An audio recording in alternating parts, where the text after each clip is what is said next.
Our story starts here where there was an ongoing race in the school. The girls were cheering from the side. Someone had reached the finish line. In just 2 minutes and 36.79 seconds, it was Chui Jing, the main protagonist of this story.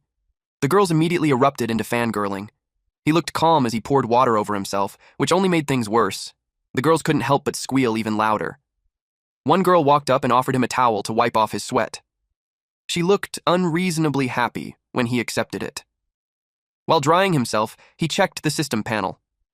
He gained plus 20 running experience, and his running skill reached level 3 with 258 over 800 experience points. The experience gained was slightly higher than usual. Then he noticed something else. His charm had increased by plus 45. He frowned in disgust when he saw how quickly this useless skill leveled up. Suddenly, a ball was thrown at him. He blocked it with his palm. Someone had thrown it on purpose, though he had no idea why. Judging by the guy's expression, the reason was probably standing right behind him. Shui Jing's friend walked over and asked what happened. He also asked if Jing knew the guy. His friend was Li Gei, and he stiffened the moment he recognized him. It was the school tyrant, Pei Yu Guang. Li Gei immediately asked why Jing had to butt heads with him. He sighed and assumed it was because of a woman again. He told Jing to just accept one and save himself from drawing aggro from the entire school. But Jing had no interest in that. Li Gei pointed out that even if Jing didn't, the men around him clearly did. He also warned him that Yu Guang wasn't someone to mess with and asked what he planned to do. Jing answered that he would just work out. Li Gei nearly yelled that working out was useless and that Jing had to practice martial arts instead. It might be useless for others, but Jing was different. 1 month ago, he had inexplicably arrived in a world almost identical to Earth. Along with him came a translucent panel, and effort here actually paid off. His hard work was never wasted. As long as he practiced enough, he could activate the corresponding skills. He met the conditions and unlocked the skill, aiming, at level 1. Although daily training brought him huge benefits, the consumption was also massive, and when he opened the fridge, it was completely empty. He wasn't working this hard just to look cool. The place he lived in was called the 5th Metropolitan Circle. Since it was a circle, there was an inner area and an outer area. The farther out you went, the poorer and more desolate it became. The farther in, the more prosperous and noble. He still had half a year before graduation. He could either fight his way into the inner circle or stay poor for the rest of his life. It was time to make a choice. Jing went out to buy groceries, and the total bill came out to 210. It made him go pale, and he decided to take a few items out of his cart to stay within budget. He couldn't believe that 5 eggs cost 30. He muttered that this was just insane. While walking through a dark alley, something suddenly jumped out. It was a stray cat. It landed right in front of him like a professional scammer blocking the road. But then he noticed the scars. The cat was covered in injuries, as if it had recently lost a fight. Then the cat spoke, complaining that it never expected the world of stray cats to be this cruel. Jing froze, mostly because the cat had just spoken. He wondered what on earth was wrong with this cat. Then he noticed the rings on its tail. When he touched it, the system detected a divine substance. He absorbed the divinity. The planet he was on was called Earth Star, a world also known as Zhu Xia. 287 years ago, God died.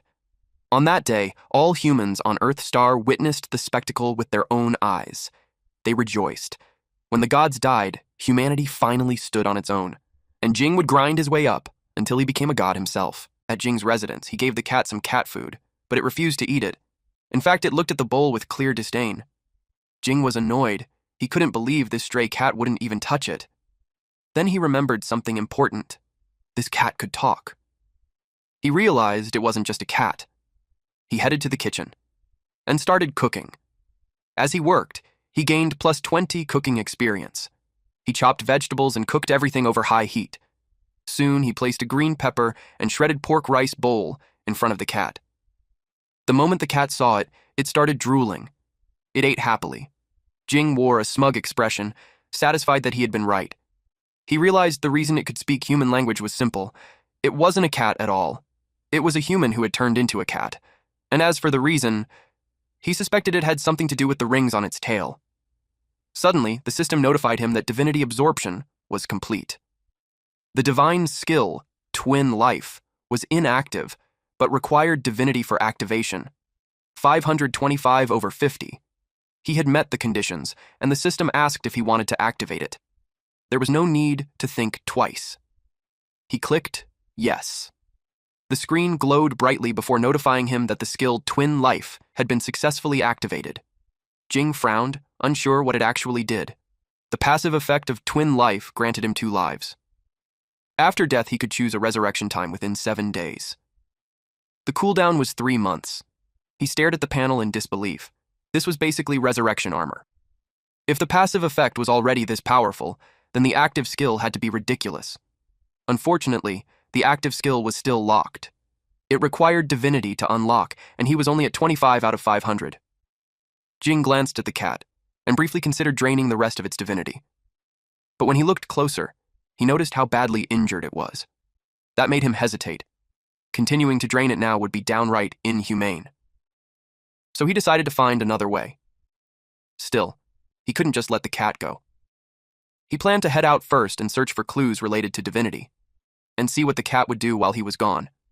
The cat was left alone at home, with a camera watching it, in the outer ring. For people in the outer ring to enter the inner ring, the difficulty was absurdly high. Even if they managed to get in, they had to pay an exorbitant fee, often enough to bankrupt a small, wealthy family. Even so, countless people still rushed toward it, but what most people didn't know was that there was another way. If one could become a martial artist, all problems would be solved. While Jing was walking through a dark alley, a man holding a metal bat appeared in front of him. Jing calmly asked if there was a problem. The bald man turned to the blonde one and asked if this was the person their big brother Yu Guang had his eye on. They warned Jing that he was dead meat. Jing could only sigh. In the blink of an eye, the bald man collapsed. Everyone froze. They didn't even see Jing move. The blonde man was struck next. Then the third man was hit squarely on the forehead. Jing hadn't even stepped forward. He was just throwing pebbles. Combined with his skill, aiming. The men groaned in pain as they finally realized that Jing wasn't as harmless as he looked, but one of them still charged at him. Jing's eyes activated. When the man swung his punch, Jing dodged just in time. It was a good thing he did, because the punch smashed the ground where he had been standing. That wasn't brute force. That was martial arts. The man grew irritated that this brat was so agile. Jing, on the other hand, felt relieved. If Yu Guang knew martial arts, that saved him the trouble of looking for someone to ask. He stepped forward and told the man to explain everything he knew. Otherwise, Jing wouldn't show mercy. The next thing we knew was that Yu Guang was slammed onto the ground. He trembled as he promised to submit everything he knew. Jing grinned. He had thought this guy was tough, but after all that build-up, it turned out he only had one move. Yu Guang kept throwing punches. Jing quickly realized that after all this time, that really was his only move. Still, thanks to him, Jing met the conditions and activated the skill, fighting. Aiming didn't just sharpen his dynamic vision, it also improved the accuracy of his punches. Dealing with a martial artist at Yu Guang's level was more than enough. Before long, Yu Guang was begging him to stop hitting him. Jing asked what kind of move that punch was. Yu Guang nervously explained that it wasn't a move at all, but inner force. It was the act of gathering energy from the entire body and releasing it outward through a technique. Jing asked how to train it. Yu Guang admitted that he had only learned the basics and couldn't explain it clearly. Jing grabbed his collar and called him pathetic. He brought up the rumors about Yu Guang, how he smoked, drank, permed his hair, committed arson, murder, and even breakdanced. It made Jing doubt how someone that ruthless could submit so easily. Yu Guang hurriedly explained that those were all rumors. He needed them to build an image.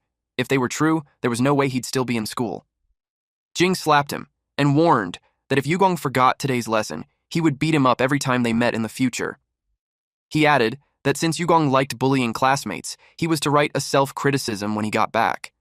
Then he had to recite it 10 times in front of the class during morning reading tomorrow. One of his lackeys was to record it so Jing could check later.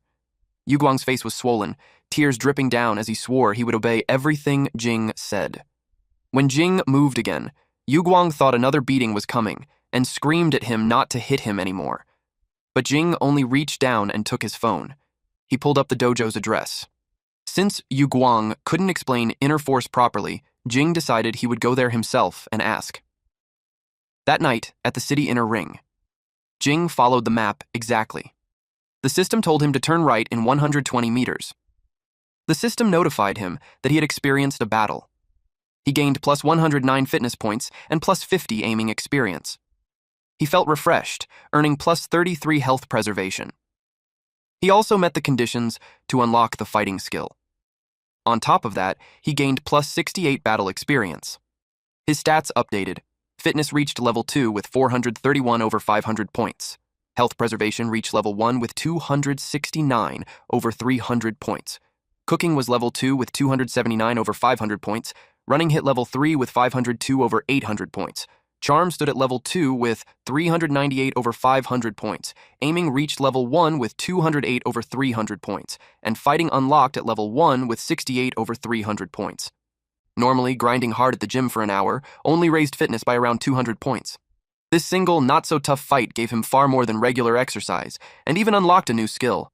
He quickly realized something important. If he wanted to grow fast, he'd need to pick fights more often. Soon, he arrived at the Golden Wind Dojo. At first glance, the dojo looked surprisingly nice. He stepped inside and said he was there to visit. The staff immediately shushed him. The master was teaching a class. He turned to look. The master was instructing 5 students. He explained that the breathing method was the foundation of martial arts. By controlling breathing, one could activate the force within the body. Only when qi fully circulated could someone be considered truly initiated. Jing's eyes lit up. This introductory cultivation method was exactly what he had been looking for. He leaned closer and whispered to the staff, asking if he could join. She blushed when he got close. She clearly found him handsome. She told him he could join, but warned him not to force himself. From that brief exchange, his charm gained plus 30 experience points. He thanked her and walked over to an empty cushion. He listened closely as the master spoke. The staff watched nervously, unsure if Jing could handle it since this was his first exposure to martial arts. They were instructed to inhale as deeply as possible and then hold their breath. The staff silently hoped at least one student would succeed. Otherwise, the master would blame her for wasting his time. When the master counted to 37, several students had already given up. Others' faces twisted as they struggled to hold on. She felt disappointed when even Kui Jingyuan, the one she had the most hope for, finally gave in. The master's expression darkened as he walked toward her. She hurriedly begged him for a few more days, promising she would find a suitable disciple. But to her shock, he walked straight past her. He told her to stay quiet. There was still a child holding on. He stopped in front of Jing. Only then did Jing realize the truth. The breathing method sounded simple, but it was brutally difficult. Massive amounts of oxygen surged into his lungs. Without strong lung capacity, one wouldn't even qualify to practice. Inside his body, true qi expanded non-stop, swelling as if it were about to burst. The time was up. Jing slowly exhaled.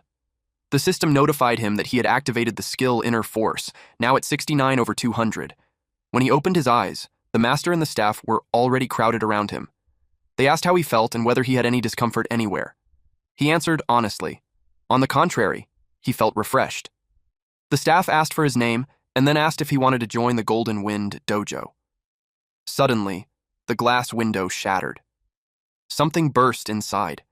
It was a large, flying insect, and it instantly devoured one of the students. Everyone froze in horror. No one could even understand what they were seeing. The master reacted first. He opened the door and shouted for everyone to leave immediately.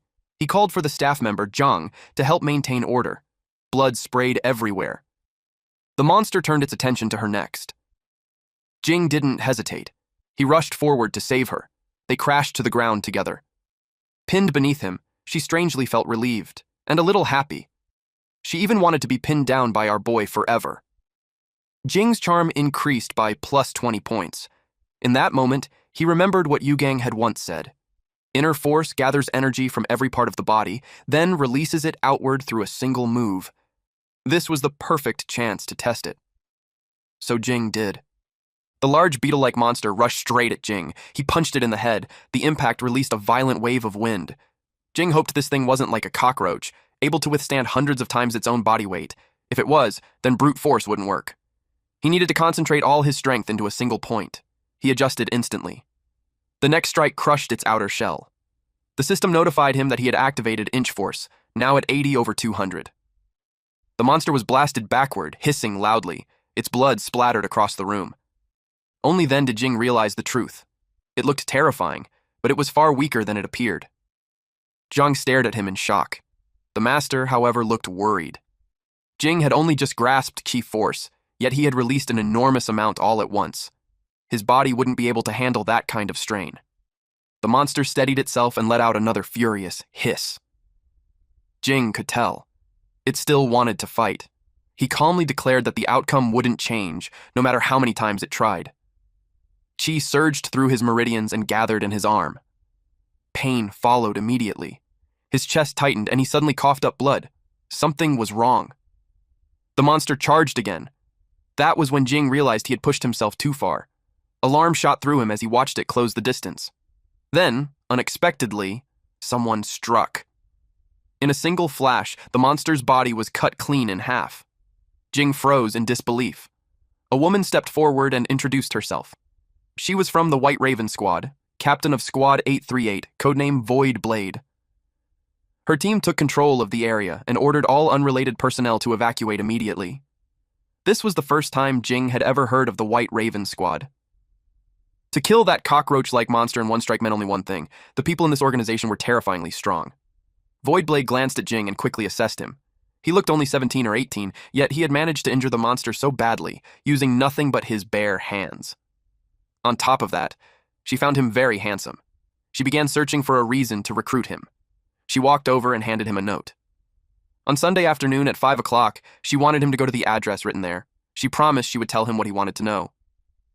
Jing accepted the paper. Written on it were the words, Qingcheng Library, 7th floor. Outside the dojo, Zhang hurried over and asked Jing if he was okay. She fussed over him, insisting on taking him to her house. When she realized what she said, she changed it to the hospital for a checkup. He reassured her that he was fine. He thanked her for allowing him to visit the dojo. After that, he left. She called out, telling him to come back tomorrow. But the master quietly shook his head. He felt it was unlikely. For a child to display that level of strength upon first contact with the Qi, a small dojo like theirs simply couldn't hold someone like him. As Jing walked down the street, the system kept sending notifications. He gained plus 29 fitness experience, plus 89 health preservation experience, and plus 50 charm. He also earned plus 98 fighting experience, bringing fighting to 166 over 300. He met the conditions to activate Inch Force. Inch Force was simple in concept. Gather Qi into a single point, then accelerate it to maximum speed within the shortest distance. Used properly, even the toughest defense could be shattered. Jing wanted to experience it one more time. He tried activating it again. Instantly, nausea hit him. He remembered the master scolding him earlier for abusing Qi like that. Jing decided not to court death. He would rest properly and see how things went tomorrow. After learning about the White Raven Squad and that cockroach-like monster, he couldn't stop wondering how many secrets the world was hiding from him. In the end, he decided to visit the address on the weekend. When he reached home, he noticed a light coming from his window. He checked his phone and saw what the cat was doing. It was sitting in front of his computer. The moment Jing entered and spoke, the cat jumped in surprise. He asked why it was messing with his computer. Caught red-handed, the cat still tried to play dumb. That only annoyed Jing. Since the cat refused to explain, Jing decided to settle the score later, after he got some sleep. He lay down on his bed. The cat tilted its head, sensing something was wrong. It caught the smell of blood on him. Did he get into a fight? That thought instantly annoyed the cat. She had already claimed him. Who would dare bully what was hers? She jumped onto Jing's stomach and demanded to know what happened. She told him to speak up. No matter who it was, she, Ning Fengna, leader of the dragon sect, would seek justice for him. Jing calmly confirmed something first. So, it really could talk. He admitted that he had always known it was human, but he was exhausted. They could talk after he slept. And, just like that, he was out. Fengna yelled at him furious, telling him to at least explain before falling asleep. The next day, Jing's stamina had fully recovered. They chatted over a meal. Fengna learned that he hadn't been beaten by anyone. He had defeated a monster instead. Jing confirmed it with a nod. She frowned. She had never heard of monsters roaming freely into the city. Jing reached out and patted her head. He thanked her for worrying about him. She instantly blushed when he called her by name. Putting on a tough front, she told him he wasn't allowed to address her so casually. He had to call her respectfully. As the sect leader, she demanded he call her Lord Na-Air instead. Jing went along with it. Since she could speak, he finally brought up something else. He wanted an explanation for what she had been doing in the video on his computer. Her eyes widened. Cold sweat broke out as she froze in place. The thing on Fengna's tail was called a cattail ring, a type of god relic. She was looking up information about it. He reached out and touched her tail. She shrieked. 287 years ago, God died. It was said that the golden specks of light left behind were god relics. He had only heard stories about them before, but now he was seeing one with his own eyes. Now he finally understood how it could absorb divinity. She asked him how long he planned to keep pinching her tail. He felt a little embarrassed and pulled his hand back.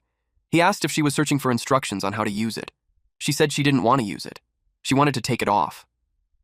She explained that the Dragon Sect was the largest gang in Qingcheng. They didn't just control entertainment venues, they also worked with martial arts halls to run drug businesses. Their growth had been too fast, and it attracted jealousy. She had been attacked inside her own villa. Someone put that thing on her, and she turned into a cat. By the time she barely managed to escape, the Dragon Sect had already fallen into someone else's hands. She could only return to her human form if the ring was removed. And she wanted those people dead. He asked what she planned to do next. He said that if the answer couldn't be found online, the library was probably a dead end too. She told him she already had a plan. That plan was for him to train in martial arts and become strong. He asked what that had to do with removing the ring. She explained that once he became strong, different organizations would come looking for him. And among them, there might be a god relic holder. By following those connections, they could eventually find a way to remove the cattail ring. He grinned when he heard that people would come knocking on his door. Because of that, she planned to introduce him to the best dojo. She asked if he had heard of Hidden Dragon Dojo. He said yes. Back when he wanted to learn martial arts, he had checked the tuition fees of every dojo in Qingcheng. Hidden Dragon Dojo was the most expensive of them all. But that wasn't what he remembered most. What he remembered was the overwhelming number of bad reviews. She scoffed and said those people were trash. They couldn't endure hardship, so of course they failed. She added that among true martial artists, no one looked down on Hidden Dragon Dojo. He asked how he could get in. She said the answer was simple. Follow the rules of the Jianghu. Storm the dojo. He stared at her in disbelief and asked if they would really accept him after he smashed the place up. She looked at him like he was hopeless and said dojo storming was just an interview. Disciples were divided into ranks, some paid to enter, but even if they trained seriously, it meant nothing without talent. Others had talent but lacked real strength. If it took 10 or 8 years just to become capable, that was useless, too. On the path of martial arts, mindset mattered most. Only someone with an invincible spirit could throw an invincible punch. Dojo storming was a way to recommend oneself, and the best way to prove that spirit. She told him to go tomorrow. She still had some things to take care of. The next day. A disciple welcomed Jing at the entrance of the Hidden Dragon Dojo. They shook hands, but the man suddenly tightened his grip. Jing felt the pressure and assumed it was a test. Since it was a test, he decided to take it seriously. He squeezed back with full force. The man yelped in pain and started whining that his hand was about to break. Other students quickly gathered around and burst out laughing. They told Jing not to take it personally. Apparently, that guy was a martial arts fanatic who tried to spar with everyone he met, and lost almost every time. The man's face turned red as his loud-mouthed classmates exposed him. Only then did Jing realize the guy was just a random passerby. At that moment, the crowd suddenly parted. The old dojo master was approaching, along with several direct disciples. The students were stunned.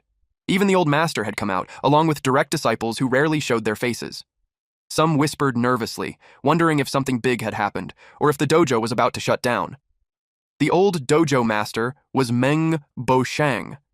He sat in a wheelchair with a black cat resting beside him. Pushing the wheelchair was a petite woman named Zhu Shanying. To his left stood a green-haired man, Chen Fuguang. To his right was a tall man named Li Qi. Behind them was a woman named Meng Qingjiao. Jing froze. Fengna was there. The dojo master raised his hand, and the chatter instantly died down.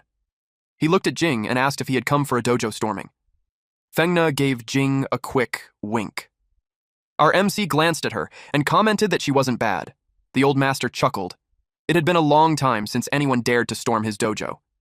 He asked Jing if he believed he was qualified. Jing answered honestly. If he was asked that way, he didn't really know. From what he could tell, the combat levels here didn't seem that high. Boshang decided to ask him a few questions.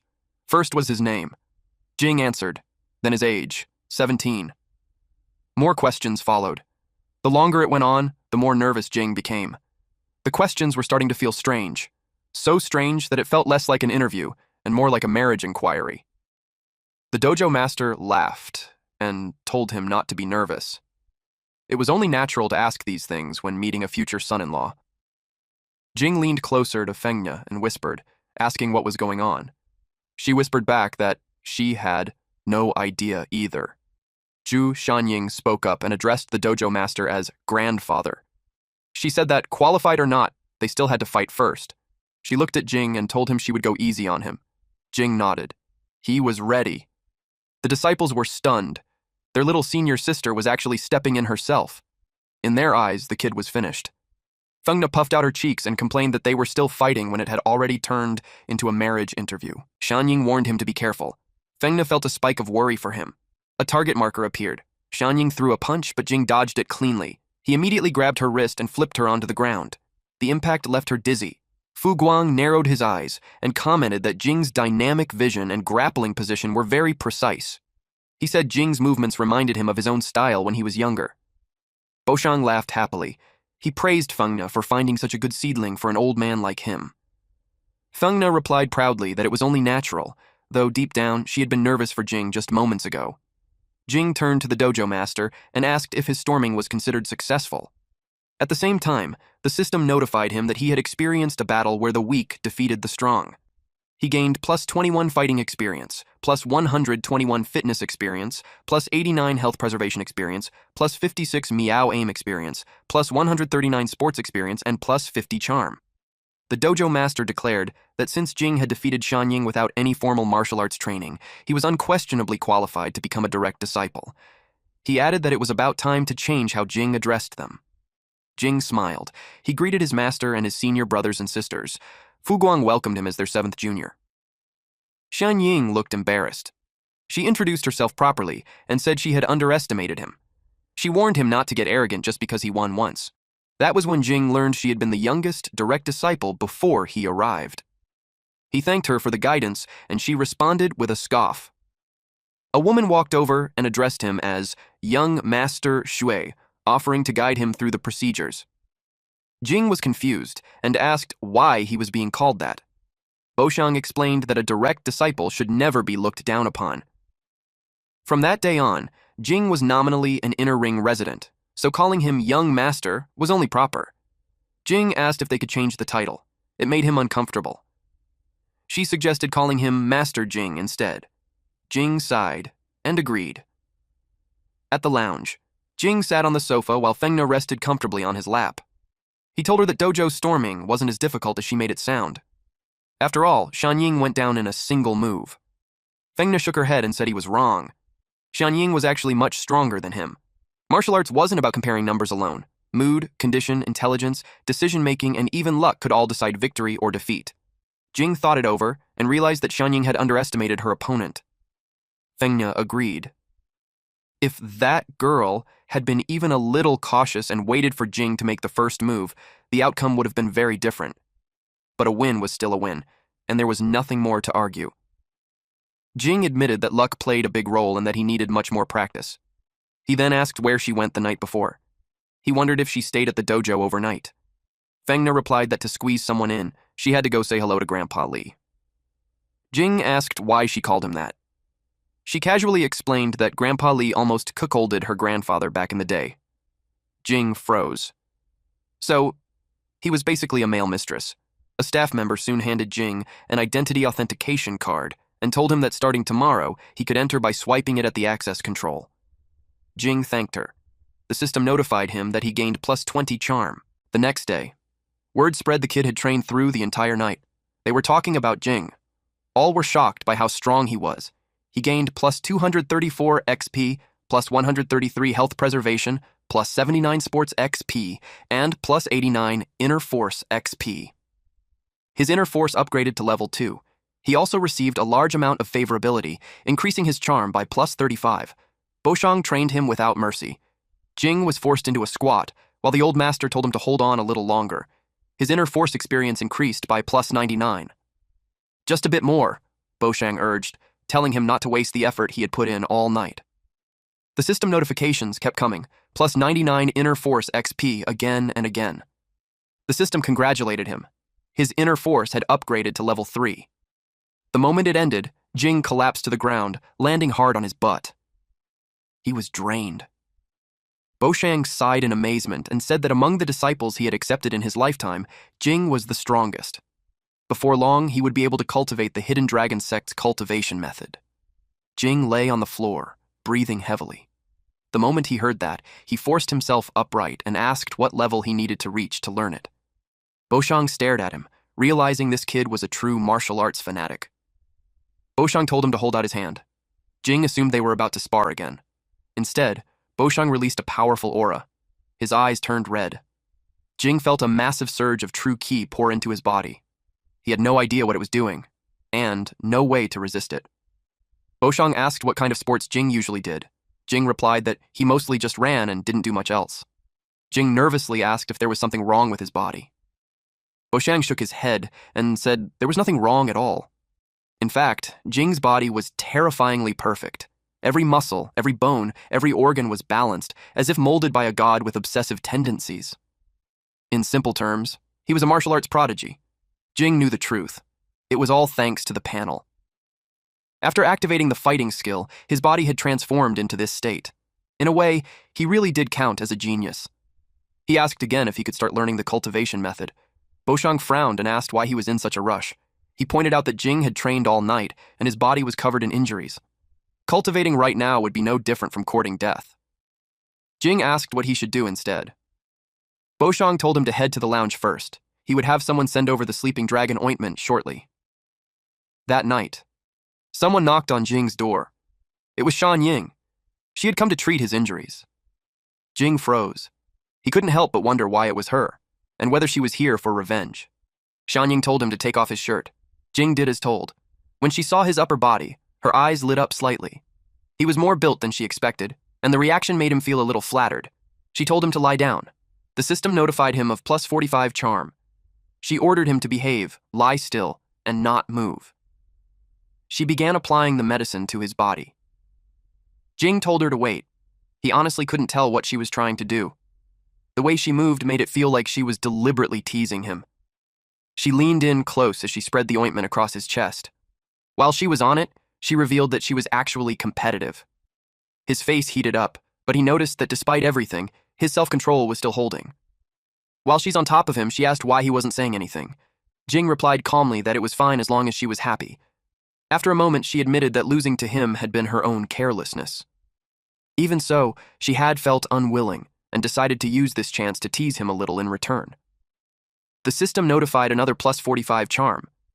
She said she hoped he wouldn't be angry with her. Jing's charm kept increasing, but his expression looked stiff. He explained that he wasn't angry. He was just in some pain, and it wasn't a big deal. She said the upper body was done and suggested that he take off his pants next. When she reached for them, Jing quickly grabbed her hand and told her he would do it himself. She giggled, saying she had only been messing with him. Seeing him panic like that was amusing. She handed him the ointment and said she'd leave the rest to him. Then she turned around and left. He performed a session of hibernating dragon technique stance training and earned plus 98 fitness experience. Several identical system windows popped up one after another. Jing walked down the street afterward, his whole body aching. He muttered that it was terrifying. He almost felt dismantled by that woman. The system notified him of a level up. His fighting level rose to level 3, and his inner force increased to level 4. Jing beamed at the sight of it. With nothing else scheduled, he decided to head to the library for the appointment. As he walked, he muttered that the name White Raven Squad sounded extremely Chunabu. In reality, it was just Qing Cheng's special police organization. Still, he couldn't understand why they wanted to meet in a library. At the Qing Cheng Library. Jing arrived on the 7th floor. To his surprise, it was completely empty. For a moment, he wondered if he was being messed with. Then someone greeted him. He turned around. A tall woman with long blonde hair stepped into view. She introduced herself as Wu Yu Qing, the Yu from Childish Yuji, and the Qing from Sunny Day Qing Tian. Jing asked where Voidblade was and why she had chosen the library as their meeting place. She explained that she was Voidblade's informant. Since this was a private meeting, they couldn't use the special police station. She admitted that she had been skeptical at first, but after seeing him in person, she approved. She told him to join them. Jing asked on what grounds. She said calmly that she knew he was interested in god relics. He froze. His reaction alone was enough to confirm it. She smiled slightly and asked how he had learned about the concept of god relics. He didn't want to answer her question. Instead, he became curious about the woman herself and what kind of background she had. She said it didn't matter if he didn't want to talk. It was her fault for not explaining things first. She poured him a cup of tea. He took a sip. It was just plain water. She then poured the remaining water back into the pot. After that, she poured him another cup. She told him to taste it again. Jing was confused. It still looked like ordinary water, and he couldn't figure out what she was trying to prove. He drank it and froze. The water was sweet. She calmly explained that 287 years ago, God died. Or more precisely, a deity died. When that deity perished, countless points of light scattered across the world. They called those fragments God's blood. God's blood fell into objects, living beings, and even things born from human imagination. Anything infused with God's blood became what they now called a relic. The item in front of him was one of them. Serial number, God-1567, Sweetwater Kettle. Jing leaned closer, wanting to inspect it properly. A part of him suspected she might have just added sugar beforehand. She handed the kettle to him. The system immediately detected a divine substance. His divinity began increasing by +5 repeatedly. His total divinity climbed to 502 over 500. He confirmed it instantly. He could absorb divinity simply by touching god relics. His active skill was now fully recorded. Jing was stunned. He asked what the kettle's actual function was. Did it make water sweet without sugar? Could it boil water out of thin air? As he spoke, his divinity continued to rise, because he was still holding it. His guess was close enough. She giggled, thinking that he clearly hadn't seen much of the world yet, and somehow that made him even cuter. Jing noticed that the water level didn't seem to drop. He wondered if the kettle was infinite. She was impressed that he actually used his brain. He kept receiving notifications of divinity, increasing by +5 points. He stopped counting once he realized he could finally activate the skill. As an outstanding student of Chingcheng-affiliated high school, she expected him to understand what that meant. He thought it over and looked at the Sweetwater Kettle again. A perpetual motion machine, something capable of overturning the basic laws of the universe. He even wondered if the endless electricity in the inner ring was connected to relics like this. She told him not to overthink it. The very nature of a god relic was unreasonable. It was something no man-made object could ever copy. He asked her why she had taken the initiative to tell him all this. It was because 3 days ago, he had defeated a monster with the body of an ordinary person. Even when facing such a terrifying and unknown creature, he showed no fear at all. She handed him her card. It read, Wu's God Relic Containment and Research Company, Limited. The CEO, herself. The company was also the designated equipment supplier for the White Raven Squad. On a spiritual level, he had already surpassed most people. That was why she hoped he would join Wu's God Relic Containment Company. And since our boy would have the chance to absorb divinity, he was genuinely excited about joining her team. He promised to obey every command. To him, a God Relic Containment Company wasn't just a job. It was a god-tier workplace he absolutely had to enter. And as for me, I really like it when our protagonists are smart like this. God Relic Containment Company sounded like a place where he'd be surrounded by god relics all day. Just thinking about it made him excited. Rich and powerful? That was a solid combo. Right now, the only source of divinity came from god relics. Just the passive skill twin life was already this broken. If the active skill turned out to be even more unreasonable, then no one in the world would be able to beat him. The thought made him laugh out loud. Yu King could tell he was deep in his own little fantasy. She took a document out of her bag. She handed him the contract and told him to look it over. If there were no issues, he could sign it. He read through it and found that it looked like a standard labor contract, except for one extra part, a confidentiality agreement. There was also a clause stating that the job involved a dangerous special field related to god relics, meaning serious risks. If he became disabled or died during work, the company would pay his family $5 million to cover medical fees, funeral costs, and other expenses. But there was a condition. If the accident happened because of intentional actions or gross negligence on his part, there would be no compensation. That alone told him this was not a safe job. She explained that god relics were divided into 4 grades: D, harmless level; C, danger level; B, high danger level; and A, the highest danger level. In the future, only if he showed enough growth would he be involved in truly dangerous work. He wanted to ask more about A-grade relics, but she stopped him. He didn't need to think about that yet. A relic of that level wasn't something one person or even one company could handle. When that happened, official government agencies would step in. He asked her why she chose him. Even if he had contacted a god relic before, that alone didn't mean he was qualified. And as far as he knew, she didn't know about his panel, nor that he practiced martial arts. He couldn't believe she would invite him just based on Voidblade's one-sided recommendation. Something felt off. She pointed out that he was wrong about one thing. It wasn't that he contacted a god relic, it was that the god relic contacted him. He asked what she meant. God relics seemed to possess a certain degree of will. They would actively approach people they were drawn to. And among humans, there was a special type who could attract god relics on their own. She was one of them. And she knew that Jing Kambao happened to share the same constitution as her. To show her sincerity, she offered him that level of salary. The contract stated that he would receive a monthly salary of 200,000. After successfully containing a god relic, he would get a 25% project share, along with 1% stackable equity. Jing realized how valuable he actually was. Now it made sense why they were in such a rush to recruit him. He said the salary didn't matter much. He mainly just liked god relics. Then he signed the contract. He handed the document back to her and told her to take good care of him from now on. She smiled and said she was happy to cooperate. He told her that if there was nothing else, he would leave now. She said goodbye to him. Between the Hidden Dragon Dojo and collecting relics, his schedule was about to explode. He was worried he wouldn't have time to attend school anytime soon. He sent a message to Ji, asking him to help inform the teacher that he was taking a leave due to being bedridden. Ji replied that he could leave it to him. After all, with a monthly salary of 200,000, he wouldn't earn that much even 10 years after graduating. His top priority now was simple: get stronger. Only by becoming stronger would he have a chance to go back. He decided to check his active skill first. While walking through the outer ring, he summoned his system panel. The divinity required to upgrade Twin Life Level 1 showed 502/100. Its passive effect granted him 2 lives. After death, he could freely choose a resurrection time within 7 days, with a cooldown of 3 months. The active skill was no longer locked. The unlock requirement was 502/500, which he had already met. The system asked if he wanted to activate Twin Life, and he chose yes. Now, for every level, he could designate one ability related to his physical body. When activated, that ability would produce a double effect. The available options were memory, physical defense, physical strength, reaction speed, movement speed, calculation ability, and concentration.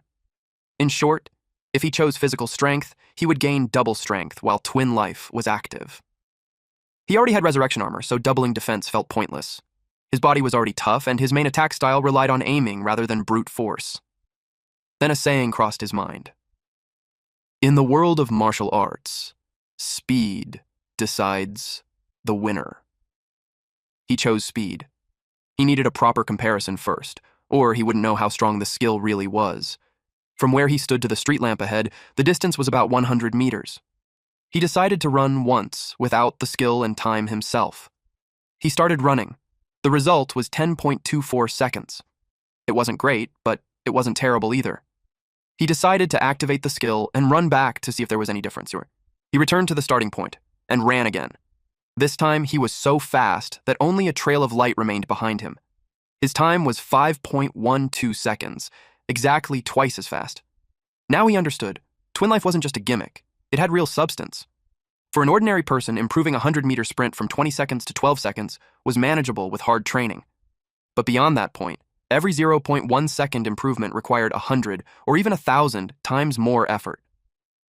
Without extreme talent and massive resources, it was nearly impossible. Hypothetically, in a high-intensity hand-to-hand fight where even the smallest mistake meant death, activating the skill would create acceleration that completely defied logic and intuition. That would be a guaranteed kill. He was very satisfied with Twin Life.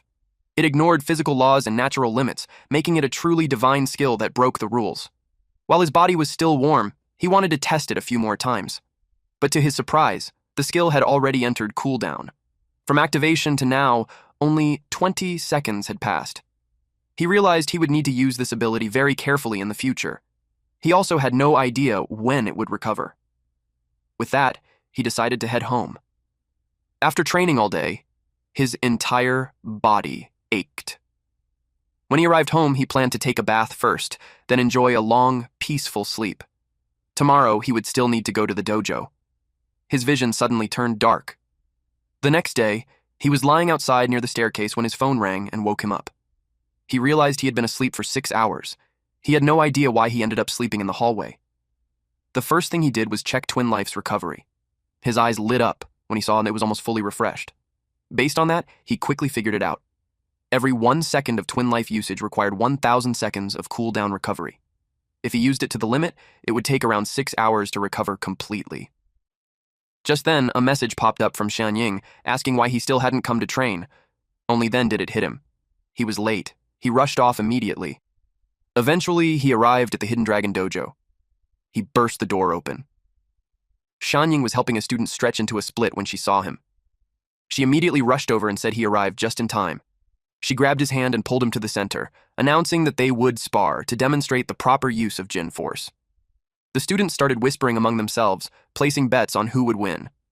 One guy was confident it would be Xianying. In his mind, she had only lost last time because she was careless. Jing had just started learning martial arts. There was no way he could win again. A few even hoped she would go easy on him and not break him. Jing knew that even though she called it a demonstration, she was really trying to reclaim the reputation she lost last time, and this time she wouldn't be careless. But that didn't bother him. For him, this was the perfect chance to test his own ability. After briefly asking for her guidance, he activated Twin Life Level 1. She was about to strike him with her palm, but he vanished in an instant. The next second, he grabbed her arm and slammed her to the ground. The impact left her dizzy. She couldn't understand how she still lost when she had clearly used her full strength. He calmly declared that she had handed him the win. He gained plus 97 fighting experience. He also gained plus 81 fitness experience and plus 49 health preservation experience. On top of that, his aiming experience increased by plus 26, his sports experience increased by plus 69, and sports upgraded to level 2, 9 out of 500. Only then did he realize something important. This was no longer considered a weak defeating the strong. After activating Twin Life Speed, the system no longer judged him as weaker than Xianying. Xianying had rich combat experience and was fully on guard, and yet she still couldn't react in time. That made him realize just how terrifying his power had become. From now on, his training would focus on fully mastering the speed difference. Moments later, Fu Guang waved at him and asked if he wanted to practice the hibernating dragon technique together. He accepted his 5th senior brother's invitation. Later on, Fu Guang was in complete disbelief. He had thought the rumor about Jing practicing the hibernating dragon technique for one night was just bragging. But now, he could clearly see it. Jing had almost cultivated Dragon Ki. When Fu Guang first practiced the technique, he could only last half an hour. The comparison felt ridiculous. Still, he explained something important. In the martial arts world, there was a legendary ultimate physical state called the treasure body. It meant refining one's physical body into a true treasure. In that state, the body would reach 5 kinds of perfection: muscles holding dragons and elephants, iron tree coiling tendons, skin blooming glazed glass, indestructible jade bones, and blood dripping molten gold. Muscles holding dragons and elephants meant muscles so powerful they seemed to house water dragons within them. Iron tree coiling tendons referred to tendons as tough and rooted as an iron tree. Skin blooming glazed glass meant skin that was flawless and leak-proof like polished glass. Indestructible jade bones meant bones refined into immortal jade that could not be broken. And blood-dripping molten gold referred to a state where, when Qi was activated, the blood boiled like volcanic magma. Fu Guang admitted that it was only a myth. No one had ever truly achieved it. Deep down, Jing felt differently. Just because others couldn't do it didn't mean it was impossible for him. The thought sparked something inside him. He wanted to become a martial arts myth himself. Suddenly, someone burst in through the window. Fu Guang was completely spooked by what his eldest senior brother had just done. Glass shards scattered everywhere. Fu Guang quickly introduced Jing to the man. He explained that this was the dojo's strongest eldest senior brother, Boshang. He also had plenty of quirks. The system informed Jing that Qi didn't like talking, was a muscle maniac, feared trouble, believed force was supreme, was obsessively protective of his wife, and hated using the front door. Fu Guang added that Boshang preferred entering by breaking windows. When Jing looked at the shattered window, his eyes widened. He couldn't believe that Bosheng had jumped from the ground all the way to the highest floor. Jing couldn't help but wonder how much strength that required. Fu Guang asked their eldest senior brother if he'd come looking for him. Qi merely waved his hand, and Fu Guang instantly understood. Fu Guang told Jing that he had some matters to take care of and would be leaving first. Before going, he reminded him of one crucial thing. The essence of the hibernating dragon technique was force delivery and shaping. Then he left by jumping straight out the window. Only then did Jing realize something. Lately, he had been focused only on increasing the quantity of qi, never once thinking about shaping it. With a new idea forming, he began trying to combine it with his aiming ability. 3 hours later, he took a deep breath in. He continued meditating until his veins bulged from the strain. Then, he flicked his finger. The force exploded outward, sending a shockwave through the air. He realized it was far more impressive than launching roadside pebbles. Someone arrived, clapping slowly. It was the dojo master. He hadn't expected that. On top of Jing's outstanding physical talent, he also possessed such remarkable talent in sports. He handed Jing a pill and told him to eat it. Jing accepted it, and without hesitation, placed it in his mouth. The dojo master then told him to look at him. Jing felt something strange. It was as if he were floating into nothingness. He couldn't tell where he was anymore or what the master had done to him. The pill began to glow. It transformed into a golden dragon, and Jing was instantly alarmed. The dragon slowly opened its eyes. Golden light reflected in Jing's own eyes. Then he saw it. Golden scales began forming on his right arm. Jing had a headache. It felt as if the qi around his body was scurrying in all directions. He wondered if it was because of the pill. He took a deep breath, trying to calm the qi first. He activated the hibernating dragon technique and held his breath. Deep within his consciousness, a wonderful feeling surfaced. At the same time, all his distracting thoughts appeared. The dragon stood right in front of him. He focused on cultivation, and the dragon's body slowly wrapped around him. Soon, golden light flooded everything as he fused with the dragon. His body transformed, covered in dragon scales. His eyes also changed, becoming like a dragon's. He met the conditions and activated the skill Visualization. Visualization Level 1. 0. Over 300. Eventually, he opened his eyes. He was shocked to find himself back in his real physical body. The master explained that if he hadn't returned in time, his qi would have been completely exhausted. The master said it was incredible that Jing managed to cultivate dragon qi on his very first try. He was genuinely impressed. Jing then asked what dragon qi actually was. The master explained that dragon qi was a type of emotion. When someone was angry, they could strike with extra force. When fighting for survival, their body could feel filled with endless energy. In the hidden dragon style, stimulating emotions was called qi of motion, while controlling emotions was called qi of stillness. If one could combine motion and stillness, success would follow in any endeavor. Jing asked how he should train it. The master smiled, saying Jing had already grasped the essence, but he still told him to think it through on his own. Jing asked if it referred to a state free from distractions. He tried it. Suddenly, he was able to recall everything he had seen and learned in his past life. He even saw a math problem from his college entrance exam. He hadn't studied since then, yet it now felt unbelievably simple. Other pieces of knowledge surfaced as well. Only then did he realize something. He had become smarter. The master replied calmly that this was only a small part of it. Jing noticed that ordinary things could no longer stir his emotions. At the same time, his imagination had grown much stronger. He could now clearly picture a giant dragon in his mind. Even a single mane, strand of hair, or golden scale appeared vivid and sharp. He suddenly had an aha moment. This had to be the true essence of visualization. The master pointed out that talking was useless. Only practice could bring real understanding. Then he told Qingjiao to spar with Jing. She was still eating bread, her face covered in crumbs. The master explained that Qingjiao's control over motion was the strongest among all the disciples. Even her father, Qi, couldn't compare to her. Jing grew curious. Who was stronger, her or the sixth senior sister? Qingjiao stepped into a combat stance. Jing attacked. But before he could even act, he was struck. He froze in disbelief. The master laughed, pointing out that Jing's intentions were far too obvious. Jing couldn't believe she was stronger than his golden finger. He charged again, this time fully determined to win no matter what it took. He kept getting hit. Whether methods were despicable or vicious, didn't matter. In martial arts, the one standing wins and the one lying down loses. She kicked him hard, blasting him away. Blood dripped from his mouth, yet he still wanted to continue. So they kept going. The sun dipped toward the horizon, but Jing refused to stop. This time he managed to evade her punch. And finally, he landed a blow on her chest. The impact forced her backward. Jing was stunned by the strange sensation left behind on his hand. The master quickly caught Qingjiao, stopping her from crashing into the wall. He announced that training for the day was over. Since Qingjiao was clearly already hungry, continuing the spar would be pointless. He told her to go rest first. Jing asked why the fourth senior sister never spoke. The master explained that something had happened to her when she was young, but he said he would explain it in detail another time. The master then asked how Jing felt and whether the training had been effective. Jing answered honestly. He said he was exhausted. The system notified him that his fitness was at 827/2000, health preservation at 468/800, and running at 699 out of 2000.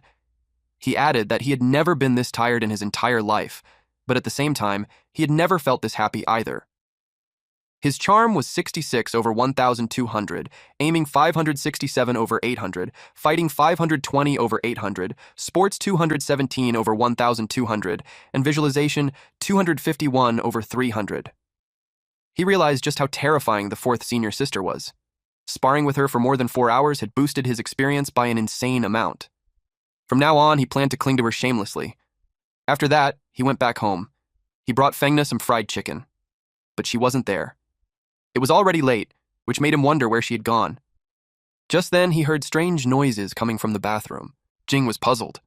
Fengna hadn't brought any guests back. There was only one pair of shoes at the door. He wondered if she was inside. A bad thought crossed his mind. What if someone had locked her in the bathroom? He remembered her mentioning that she had enemies. That made him anxious. So he rushed into the bathroom, only to find her calmly taking a bath. She panicked and splashed water everywhere. He quickly stopped her and said that if they kept wasting time, the fried chicken was going to get cold. Her eyes instantly lit up. In the end, they decided to bathe together. She sat on his lap while he helped scrub her fur. Between the fried chicken and his help, her mind was completely scattered. The system detected a surge of favorability toward Jing. He gained plus 89 charm. The cattail ring began to glow. She placed a paw on his chest. Jing squinted as the light grew brighter. Slowly, he opened his eyes. The paw had turned into a hand. He froze. Because Fengna had turned human. She still had cat ears and a tail, but the rest of her was clearly human. She panicked, jumped up, and yelled at him not to look, her tail wrapped around his eyes. He told her to calm down. She asked if he was telling the truth. He said he wasn't lying, and told her to get up first so they could talk properly. Suddenly, she felt a strange jolt run through her body. He asked what was wrong. She quickly said it was nothing. Blushing, she asked why she had turned back at a time like this. Jing guessed that they might have accidentally triggered the God Relic's transformation. That caught her attention. Then she realized something. Just moments ago, she had generated a tiny bit of charm toward him. Jing asked if a small spark of that feeling, plus fried chicken, was enough to turn her human again. The trigger condition sounded completely ridiculous. She also noticed the cat ears, sharp canine teeth, and tail were still there. That only made her more annoyed at the useless junk left behind by that so-called god. She warned Jing not to misunderstand anything. This was clearly an accident. She stopped mid-sentence. She felt something change. She noticed the reaction in his body. Jing sighed and explained that it was an involuntary reaction, not something he could control. But if she didn't move away soon, he really might lose it. She told him she would move her tail away, but he had to keep his eyes closed. He agreed. As she carefully backed up, she slipped and fell. The sudden movement brought them too close, and their sensitive areas touched. Her face turned red like a tomato. The sensation was overwhelming for her. Jing clenched his teeth, holding on to every bit of self-control he had. He told her to move slowly, because if she kept struggling like that, it would be extremely hard for him to endure. She cried and insisted that she didn't do it on purpose. He knew that. He told her to hurry up and get out while he could still control himself, otherwise she wouldn't be able to leave. That completely scared her. She dashed toward the door and slammed it shut behind her. Jing finally relaxed. Only then did he dare open his eyes. An hour later, he stepped out of the shower and saw that she had already turned back into a cat. She didn't understand why. After calming down, she had simply reverted on her own. Now, she couldn't turn into a human again, no matter what she tried. The situation baffled her. He sat beside her and reached out to pet her, but she dodged away. He understood her reaction, especially after what had just happened. He told her that he had recently met someone knowledgeable about god relics. Tomorrow, he would go ask about her specific situation. Maybe there was a way to help her turn human again. She began imagining what she would do if she transformed one more time. She would torture him. The thought made her laugh evilly. Jing could only sigh. The next day. Because Jing slept early and woke up early, his health preservation increased by plus 38 and upgraded to level 3, 3/800. Fengna was curled up beside him. Seeing her sleep so peacefully, he couldn't help but smile. He got up when his phone vibrated with a message. It was from Yu Qing. She told him to come quickly. There was work to do. Jing felt relieved. At last, he had work again. At Qingcheng Library, Jing searched for Wu Yuqing. She told him to come quickly, but she wasn't there. He didn't see anyone else, except a girl wearing glasses. Then he noticed something. The girl with the glasses was Yu Qing. Her looks changed a bit. Then she removed her glasses. That's when her appearance came back to normal, but it was like they were enhanced. She said his consciousness intensity was quite high. She didn't expect him to find her so fast. He also noticed how alluring she looked. Noticing that, she cleared her throat. Jing, feeling embarrassed, quickly looked away. She told him the glasses were a god relic. God 1280, unremarkable glasses. They lower a person's presence, making them hard to notice. He asked if that was all they could do. When he touched them, the system detected divine substance and he absorbed divinity. Not only that, once the glasses are removed, the suppressed presence erupts at once. The longer someone wears them, the more dazzling they become when they take them off. He felt relieved. He hadn't suddenly turned into an old pervert. It was just the glasses. He asked her about the job. She said she wanted to show him something first. The mission was special, a C-rank containment mission that normally wouldn't be assigned to him. But this god relic, God 11,105, Villainess's Crown of Glory, could continuously amplify the wearer's primal desires. The current wearer was a woman named Lu Huying. Once she saw a handsome man, she couldn't stop herself from wanting to possess him. He realized the glasses were prepared just for him. She said his foundation was already solid. As long as he wore the glasses in advance, the moment he took them off, he would completely detonate Lu Huying's desire. At that point, removing the Villainess's Crown of Glory and restoring her to normal would be easy. The mission would belong to him. His face twisted in disgust when he realized they wanted him to use a honey trap. Still, he admitted the job suited him well. He could drain 2 god relics in one go, and do it safely. The glasses suited him too. He imagined wearing them for 10 years, then taking them off. He pictured himself looking ridiculously cool. He asked if she personally owned the glasses. She said no. She borrowed them from another containment company. He was surprised there were other containment companies. She froze, realizing she wasn't supposed to mention that. He thought their company was the only one in the country, mysterious and high class. She told him he misunderstood. God relic containment companies were special, but if she had to describe them, they were no different from street sweepers. He told her that comparison sounded a bit tragic. She explained that there were thousands of known god relics. They could appear anywhere, at any time. One company couldn't possibly handle them all. On top of that, the job was extremely dangerous. He asked if they worked with other containment companies. She said no. The state outsourced containment work to them. Some companies would do anything for money. If he ran into people from other companies, she warned him to be careful. He said he understood. He told her he wanted to test the effect. She asked what he meant. He took off the glasses. Her heart skipped and her cheeks flushed. The system notified him that he gained plus 19 charm. The effect was confirmed. Very effective. While on the ride. He read through the documents. They were about Lu Huying. Her activity zone was mostly in the Southern District, a place packed with bars, discos, host clubs, and KTVs. It was a classic underworld big sister hunting ground. According to her profile, Lu Huying had already carved out territory using the physical buffs from the Villainess's Crown of Glory. She even formed a small gang called the Rose Gang. Every day she preyed on the locals, draining countless men of their vitality. At the same time, the Villainess's Crown of Glory kept amplifying her desire. The stronger her desire became, the greater the boost to her physical abilities. If no one stopped it, the crown would continue stacking effects without limit. As long as he removed the villainess's crown of glory, she could be restored to normal. The problem was figuring out how to do it cleanly. Moments later, at the Southern District, the driver told the passengers to exit from the rear door. As Jing stepped out, he continued absorbing divinity, 79%. On the same street, a man was being beaten with a bat. The attacker laughed, saying the feeling of doing whatever he wanted was just too good. That woman agreed. She said she loved doing whatever she pleased, and if anyone dared to control her, she'd beat them up. Jing saw her and thought the old woman was way too chunabu. Then it hit him. This was Lu Huying. An old man told Lu to take care. She asked who said she was leaving. Then she asked where his 2 sons were, since she hadn't seen them today.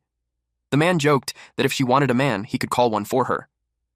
With a sly grin, she said she wanted both. Jing hid in a corner. The moment he realized she was an old hag, he decided he'd rather die than try to seduce her.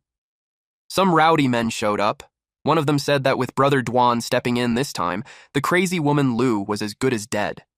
Jing saw they were here for revenge. He chose to stay hidden and watch for now. The Razor Gang leader, Duan Kai-ping, shouted at Lu.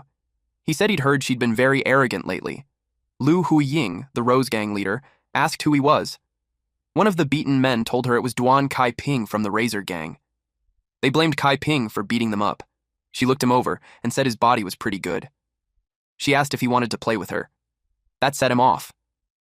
He threw a punch, but she dodged it easily. He demanded she return his territory. She kept slipping past his fists. Jing learned that this had once been Razor Gang territory, until Lu's Rose Gang took it.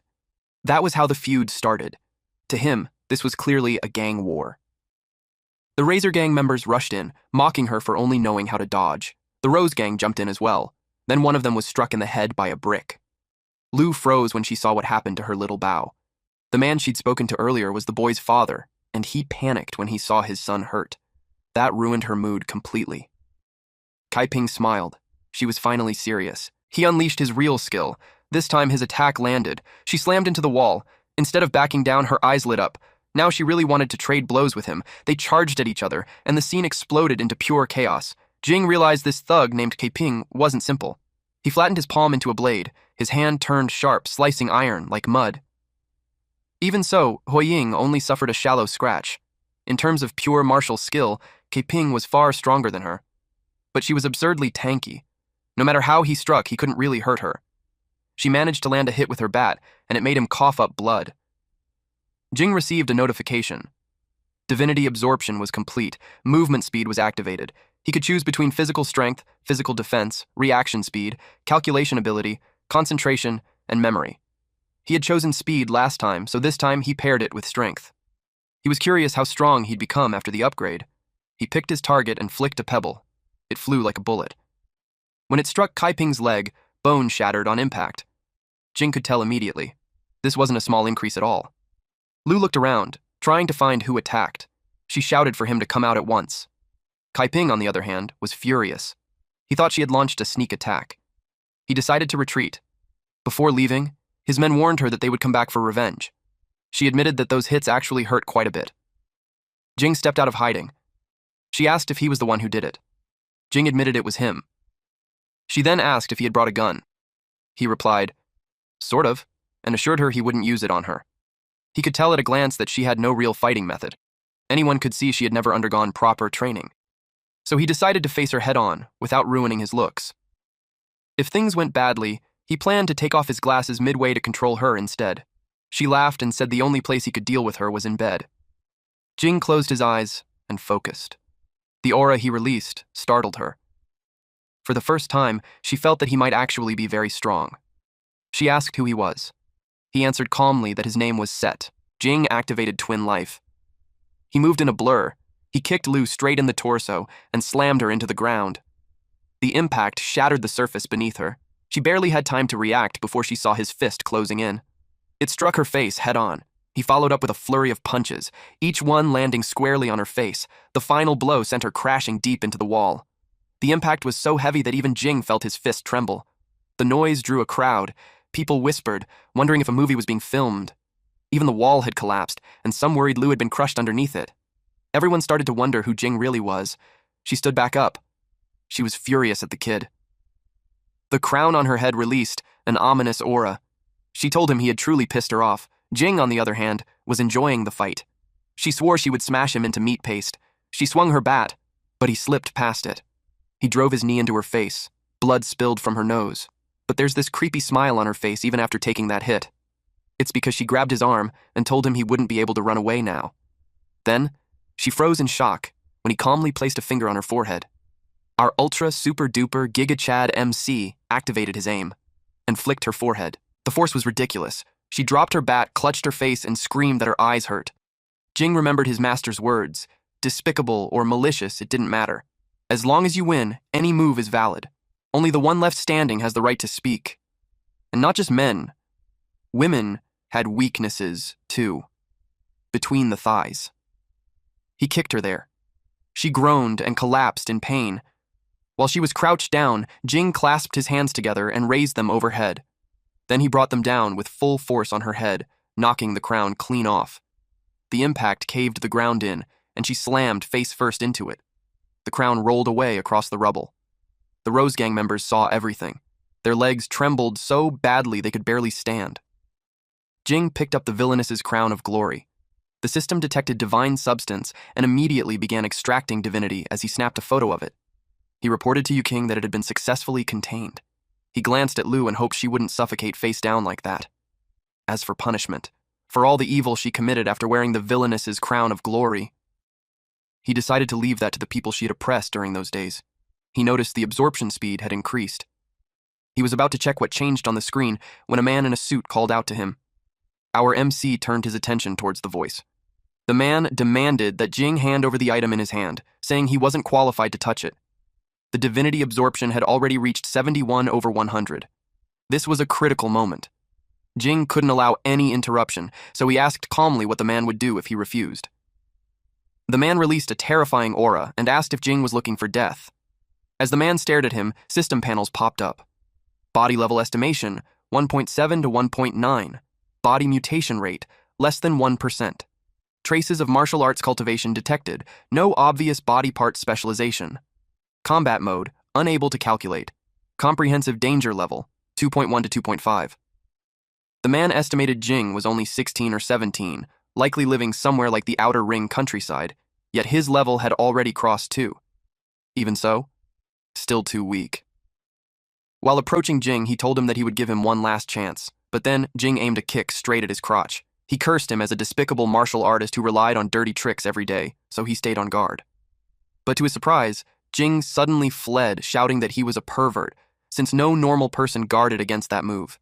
He yelled at him to stop running because he was going to kill him. Jing wondered if this man was a containment agent from another company. Something about his body felt wrong. It was stiff, like mechanical parts bolted together. The man rushed forward to grab him. He almost caught Jing, but Jing twisted, slipped free, and kept running. The man clicked his tongue in annoyance. Jing knew he couldn't afford to stay involved with this guy any longer. The divinity absorption was already at 81/100. Then he was suddenly punched straight through a wall. He barely blocked it with his arm, but the impact still blasted him through several more walls. He realized that no matter how far he ran, this man would eventually catch him. The system notified him that divinity extraction was complete. The skill Shadow Flame was inactive, and the required divinity for activation was 539/500. All conditions were met. The system asked if he wanted to activate it. He pressed yes. The man demanded that Jing hand over that thing, promising he'd only break one hand and one foot, and would spare his dog's life. He froze when Jing suddenly clamped a hand over his mouth. At that moment, he realized Jing was a recipient. Jing wondered if the man was talking about him. The man answered that there was no one else. He noticed the black flame surrounding Jing and the strange aura. That was when he realized he was facing a recipient. Jing had activated Shadow Flame, level 1. The divinity required for an upgrade was 39/100. Its effect was simple, turning shadows into tangible shadow flames. The divine avatar remained locked, requiring 2,000 divinity and level 10. He only had 39. Jing noticed that the moment the man saw the black flame, he immediately linked him to the word recipient. Jing didn't understand why, or what a recipient even was. He saw the man trying to flee, but he couldn't let him escape. He hurled black flames at him. The man screamed at him to stay away. Jing still didn't fully understand what was happening. He only moved with intent, and the shadow flames surged forward. It felt like an automatic attack system, similar to floating cannons. The man cursed loudly as the flames rained down on him. Jing stared coldly at him. The flames slipped into the man's nostrils. Jing was startled when the man began screaming in pain from multiple parts of his body. He watched carefully. The man burned, and the sight made Jing vomit. The system notified him that the weak had defeated the strong, rewarding him with plus 452 fighting experience. The notification appeared again, plus 633 fighting experience. Fitness experience increased by plus 422 and plus 558. Fitness was upgraded to level 6 at 28/3000. Health preservation upgraded to level 4 at 25/1200. Aiming upgraded to level 4 at 102/1200. Fighting upgraded to level 4 at 805/1200, and sports upgraded to level 5 at 127/2000. He inspected the body. With parts of the clothes burned away, he saw metal underneath. Only then did he realize the man's entire body was covered in artificial skin. Its durability was extremely high. After burning for so long, it barely showed damage. If he hadn't destroyed him from the inside just now, killing him would have been far more difficult. In comparison, although the stone looked hard, it was reduced to that state after only a short time. Jing realized that the damage dealt by the black flame seemed to be linked to the target's density. Even so, there were no signs of carbonization on the stone's surface, and it felt cold to the touch. That meant the black flame didn't actually possess the properties of real fire. Suddenly, the black flame covering his body was extinguished. He checked the system, which explained that the black flame was converted from shadows. Now that the surrounding shadows had decreased, the shadow flame had weakened as well. He quickly understood. The larger the area of shadows around him, the more shadow flame he could convert, and the stronger it became. He dispersed his shadow. Jing found it amusing that he was able to use the skill this way without even receiving a prompt. He also had no idea how the cooldown was calculated. For now, he decided not to dwell on it. As for the burned man, he planned to explain everything to Yu Qing first. In the southern district, a man was staring at a large lump of flesh. He gently caressed it, then spoke to Ping Ping, asking if it knew why he had summoned it. It was Kai Ping. He had lost a hand and was wrapped in bandages. Kneeling on the floor, he replied that he knew, because his master had repeatedly warned him not to cause trouble, yet he still did. He was startled when the man in front of him suddenly vanished. In the next instant, the man was gripping his head. The man was furious, questioning why Kai Ping caused trouble even when he knew better. He asked if Kai Ping had grown tired of living. Kai Ping immediately begged his master for forgiveness. The man ordered him to rise. Then he asked whether there was any news about the two they had sent out earlier. Kai Ping replied that they had been destroyed. The man asked if White Raven was responsible. Kai Ping reported that one of them had been injured by a child. That answer irritated the man, which terrified Kai Ping even more. He hurried to explain that the child was Shui Jing, just an ordinary person. The man erupted in anger, demanding how an ordinary person could possibly defeat them. Even if the test subjects were imperfect, they were still not something that ordinary people could defile. He ordered Kai Ping to capture the boy. He would personally feed him to the Great Sky Lodging insect mother. That way she would give birth to more and better children, and one day he would conquer the planet. Jing went to Qingcheng Library. He had caused a huge disaster during the mission, and he had no idea how Yu Qing would handle it. He decided not to dwell on it. Soldiers block enemies, Earth blocks water. At worst, he would make amends through future merits. The elevator stopped on the 7th floor. The moment the doors opened, Yu Qing was already bowing. She apologized, saying she hadn't expected things to spiral out of control. Leaving him to face danger alone, she admitted, was a serious dereliction of duty on her part. Jing was completely caught off guard. Yu Qing said she would upgrade the mission to a C+ rank and provide additional compensation. She hoped he could accept it. Jing agreed without hesitation, though inwardly, he was confused. Her reaction was nothing like what he had imagined. As they walked toward the seats, she told him that the identity of the man he killed had been confirmed. The man was Zhu Yingkun, a C-class containment specialist affiliated with Shu's containment company. She had already contacted them, and they claimed it was his personal action and had nothing to do with the company. Jing found that explanation suspicious. Yingkun was a man. Jing couldn't understand why he would need the villainous crown of glory. She took out a map. She said this was exactly what bothered her as well.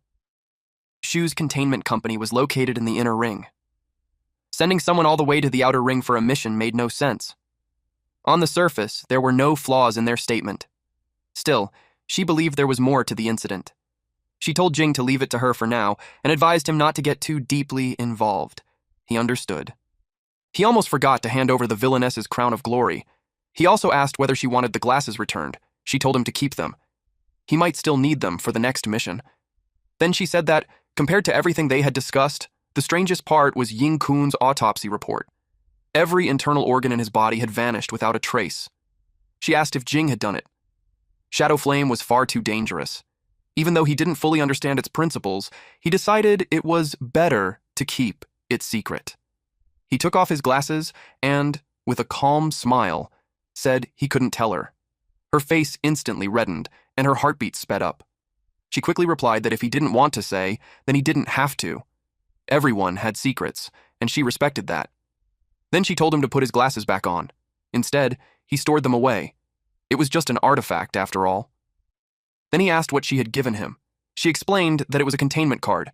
With it, carrying out containment missions in the future would be far more convenient. Jing felt a surge of relief when he realized this meant he was officially recognized.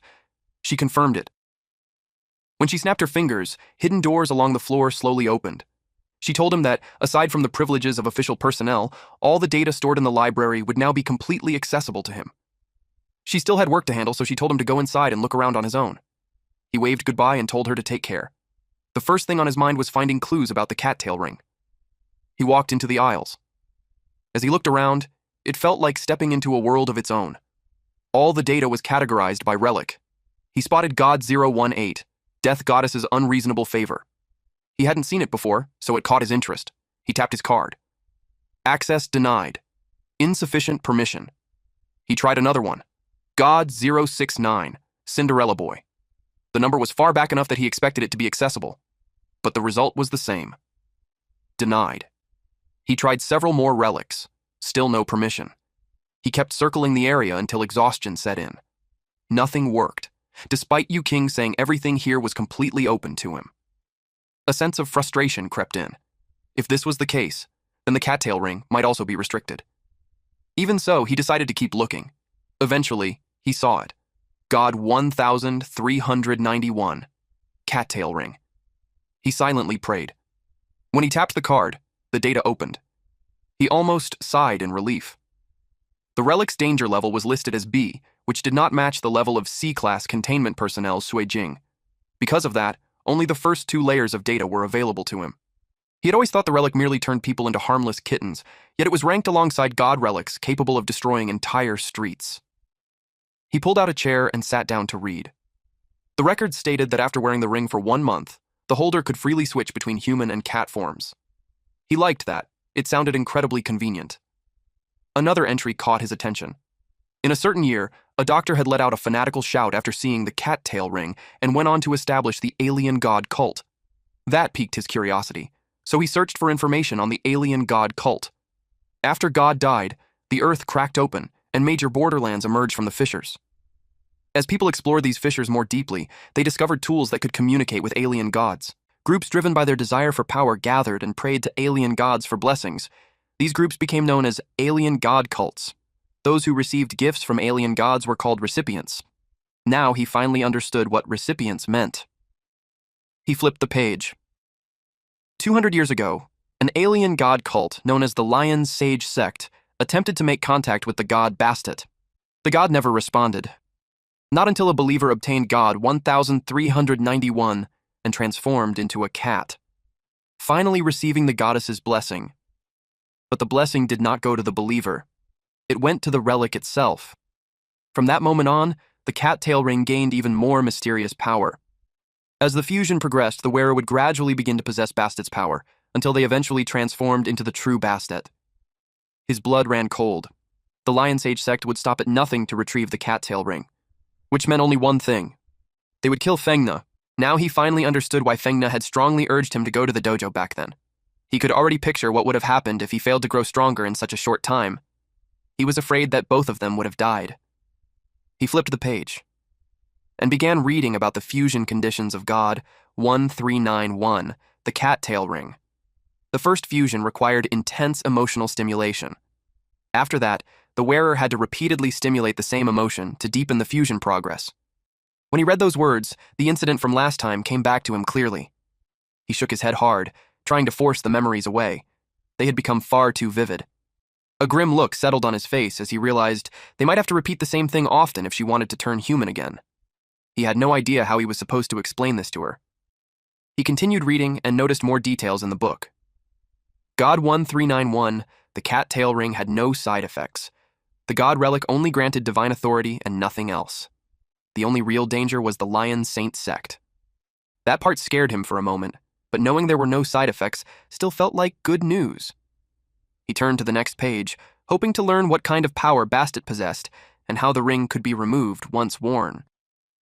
To his surprise, there were no answers to these key questions. The authority level of a C-class containment personnel was simply too low to access that information. Suddenly, his phone rang. It was a notification from the bank. He had received 231,511.31 Jusia currency, bringing his total balance to 235,212.25 yuan. At first, he thought it was his wages. Then he realized it was the compensation given by Yuking, and he hadn't expected it to be that much. Now he wouldn't need to carefully calculate what to eat every day anymore. With this, he could spend more time training and becoming even stronger.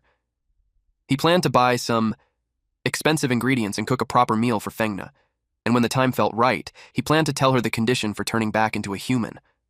5 days later. Expensive dishes filled the table, and Fengna was having the time of her life eating them. She asked why he had been so extravagant lately.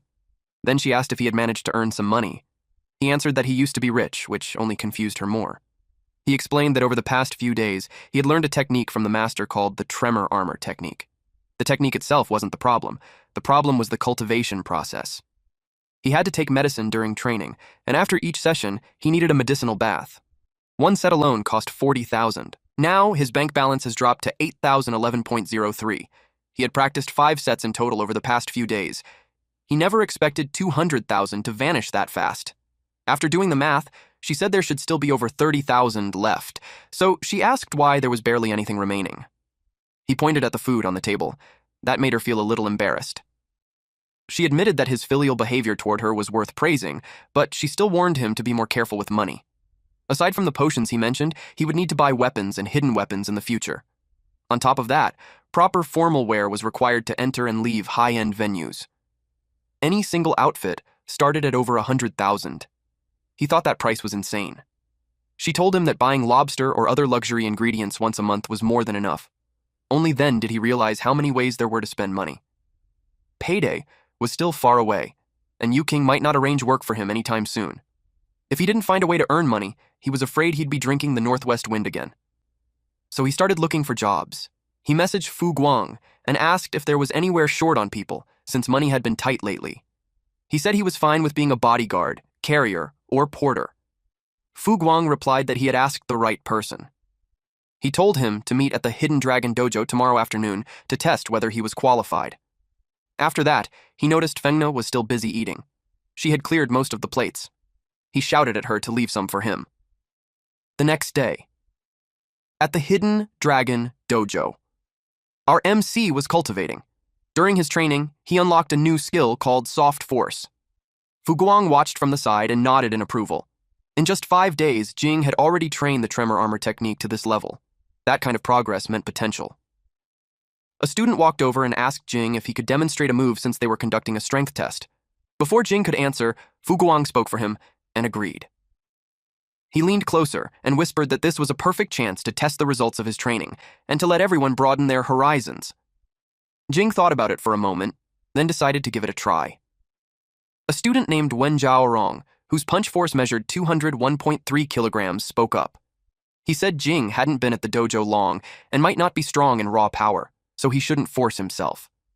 Another student, Yi Yingyu, with a punch force of 212.2 kilograms, agreed and warned Jing not to blame them if he broke his hand later. The woman who had invited Jing, Ning Meng, whose punch force reached 232 kilograms, told them to stop talking nonsense. She said their little junior brother was incredibly impressive.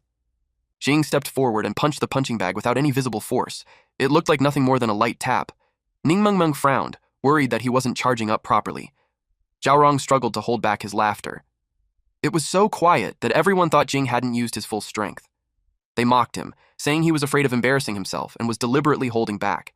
But right after those words left his mouth, the punching bag exploded. The display on the scale flashed. 9,999. Everyone froze. The stuffing from the punching bag scattered all over the floor. Jing calmly said that it was soft force. He explained that strength wasn't better, just because it was stronger. What he used was an advanced application of Jin force. First, he condensed all the power into a single point, sent it into the target's body, and then let it explode from the inside. He hoped everyone could try to comprehend it themselves. Meng stared at him in awe and thanked him for teaching them. Yingyu, on the other hand, clicked his tongue in annoyance. Jing told Yingyu to go to the warehouse and fetch a punch pad to install on the testing machine. Yingyu had no choice but to comply, which made Meng giggle. Fu Guang then told Jing that with his current skill, there was nothing to worry about. Recently, a big shot had been looking for a bodyguard. The job was a bit complicated, but he asked Jing if he wanted to try. Jing accepted the document Fu Guang handed him. Inside was a photo of the location and the details. The address was East District, Jinhai Street, number 617, Riju Hotel. The reward was 800,000 wen. Jing's eyes lit up when he saw the number. He told Fu Guang that he was in, at Ruiju Hotel. Jing stepped out of the car. He was wearing a black traditional Chinese top paired with black pants. The moment he entered the lobby, he drew a lot of attention. People quietly wondered who he was. Judging by his clothes, they could tell he was a martial artist. He didn't look like a second-generation rich kid attending the banquet. The most likely guess was that he had been hired for security, but he looked far too young. Jing overheard their whispers and realized his senior sisters were right. Clothes really did make the man. He remembered how Shan Ying had asked if he planned to go out wearing a black shirt and a hoodie. He had asked what was wrong with that, since it was comfortable. She told him that clothes make the man. If he dressed too cheaply, people would naturally look down on him. Still, she said it didn't matter, because she had already prepared clothes for him. Then she pulled out a red suit from a famous designer. He immediately said it was too flashy. He argued that he wasn't going on a blind date. Just then, someone tapped him on the shoulder. It was Qing Jiao, holding a set of black clothes. Shan Ying instantly argued with her, saying she was too cunning and claiming that she had been first. Jing silently concluded that senior sister Meng was still a cut above the rest. Some women nearby noticed him and found him handsome. One of them even suggested asking for his number. A man wearing a red beanie asked if Jing was a high-level disciple of the Hidden Dragon Dojo. The man in the white suit beside him replied that he didn't recognize the kid. The man in red then said that the dojo must have accepted a new disciple. The man in the white suit added that the Dragon King, Li Qi, had once said he wanted to accept 7 disciples, but the 7th had to be a true prodigy with exceptional root, bone, and talent. Otherwise, he would rather not accept anyone at all. He glanced at Jing and commented that the kid looked more like a pretty boy. He wondered how strong he could really be, and said there was no way Jing could be Li Qi's disciple. The man in red pointed out something else. Jing's lower body was extremely stable. Every step he took was the exact same distance, no more, no less. His upper body didn't sway at all. His body control was terrifying, and his force delivery had clearly reached a very high level. The man in the white suit didn't care. Even if Jing could produce 10 times the effect with 1 point of force, he said, facing 100 people at once would still mean losing. That annoyed the man in red. He said there was no point arguing with a meathead like him. At that moment, the receptionist approached Jing and politely asked if he was the martial artist gentleman responsible for security. He introduced himself and said it was a pleasure to meet them. The man then explained the job details. This time, 6 martial artists had been hired, with each person responsible for a specific area. Jing was assigned to the stag area. The lighting there was poor, so he needed to stay extra alert. Jing took the floor plan and confidently said that with so many martial artists present, no one would dare cause trouble. The manager shook his head and said it was hard to say. Calling in more people was simply a way to prevent trouble before it happened. After that, he excused himself, saying he still had a lot to handle. Jing understood that hiring more people alone wasn't strange. But hiring 6 martial artists meant something serious was going on. And that wasn't all. They had also brought in a large number of bodyguards. From their equipment, Jing could tell they were all professionals. The number of surveillance cameras far exceeded what a normal hotel would have. When things were abnormal, there was always a reason behind it. That made him curious about what kind of incident had caused such a massive setup. The man in the white suit walked over and asked if Jing was the newly accepted direct disciple of the Hidden Dragon Dojo. Jing asked who he was. The man introduced himself as Li Jiaoquan from Tiger Soul Dojo and assured Jing that he wasn't looking for trouble. He said that since they were colleagues, it wasn't excessive to understand each other's level beforehand. Jing asked how he planned to do that. Jiaoquan suggested crossing hands, a common way for martial artists to probe each other's strength. Jing immediately understood. The man thought he was young and didn't trust his ability. At the same time, Jing saw this as a good chance to find out where he stood among them. Yugang suddenly spotted Jing and froze. He asked why Jing was here. A woman walked over and asked if he knew that handsome guy. Then someone else entered and said he voted for Jing. They recognized him. It was Pei Xiao. The woman standing beside Yugang whispered that Jiaoquan was extremely fierce. She said that the last time second young master Yugang crossed hands with him, he was squeezed until he screamed. That incident had embarrassed Yugang badly. Another woman pointed out that there seemed to be no movement from the handsome guy's side, so she thought Jiaoquan wouldn't lose. Jing calmly clarified that it wasn't that there was no movement, it was just that ordinary people couldn't see it. Only then did they realize something was off. Jing looked thin and weak on the surface, but his body had been tempered countless times. It was already as hard as steel. His ki was clean and pure, far beyond anything Jiaoquan could compare to. Xiao told Yugang to wait until the contest was over. After that, he wanted Yugang to introduce him to the young hero. Yugang quickly agreed. Deep down, Yugang felt shaken. He couldn't understand how Jing had become this strong. It felt impossible. Jiaoquan, on the other hand, sensed that Jing had almost no visible ki at all. That made him smirk. He took it as proof that the kid was just a rookie. He told Jing to pack his bedding and go home early. Jing could feel that Jiaoquan's strength was indeed impressive. It was clear he had trained bitterly for a very long time. However, compared to Jing, it was still lacking. Jing stood there calmly and even smiled. Jiaoquan suddenly felt something was wrong. Jing's force surged without warning, becoming overwhelmingly strong. Panic flashed through Jiaoquan's mind. He could no longer suppress it. He struggled desperately. Then, without warning, his wrist snapped. Jing was stunned. The sound alone told him this was bad. Jiaoquan slowly pulled back his limp hand. Jing asked him if he was okay. Jiaoquan laughed, straightened his back, and said he was fine. He admitted that Jing was strong and said he was worthy of being a high-level disciple of the Hidden Dragon Dojo. He sounded genuinely impressed. He then said he needed to use the restroom and hurried off. Once he was inside with no one around, he cried. The pain in his hand was unbearable. Crouching in the corner, he cradled his wrist and wondered what kind of monster he had just encountered. Jing frowned. He wondered if Jiaoquan was really okay. He had clearly heard the sound of something breaking. Just then, Yugang called out to him. Jing turned around. He was surprised to see Yugang waving enthusiastically at him, at the stage area. Jing finally confirmed that Yugang really was a rich young master. All this time, he had thought the guy was bluffing. Yugang laughed and said Jing must be joking. Then he explained that he was actually the child of his father and a mistress. If his eldest brother didn't look after him, he wouldn't be living so comfortably. Jing asked what he needed him for. Yugang hesitated, then admitted that Jing had been amazing during the hand crossing earlier. Now, his eldest brother wanted to get to know him. He added that his brother was a genius who had entered Inner Ring University through the martial arts exam. Xiao was standing on the stage, so Jing asked if he was talking about him. Yugang nodded and added that there were also some young ladies and wealthy madams who wanted to get to know Jing as well. He asked when Jing would be free. Jing sighed. He said he couldn't do it because he still had work later. He didn't mind introductions, though. Then he added that if they truly wanted to make friends with him, they should come find him themselves. If someone wanted something, they should fight for it, not wait for it to be delivered to their doorstep. With that, Jing left to return to his duties. Yugang watched him go, completely charmed. He suddenly felt that Jing was incredibly handsome. After hearing what Jing said, the girls immediately gathered their courage. If they wanted something, they would have to fight for it themselves. A blonde woman stepped forward and asked to exchange contact information with him. Others quickly followed. While Jing was distracted, a delivery man quietly walked past behind him. Jing noticed him only after he had already passed. He frowned. The manager hadn't mentioned anyone bringing deliveries inside.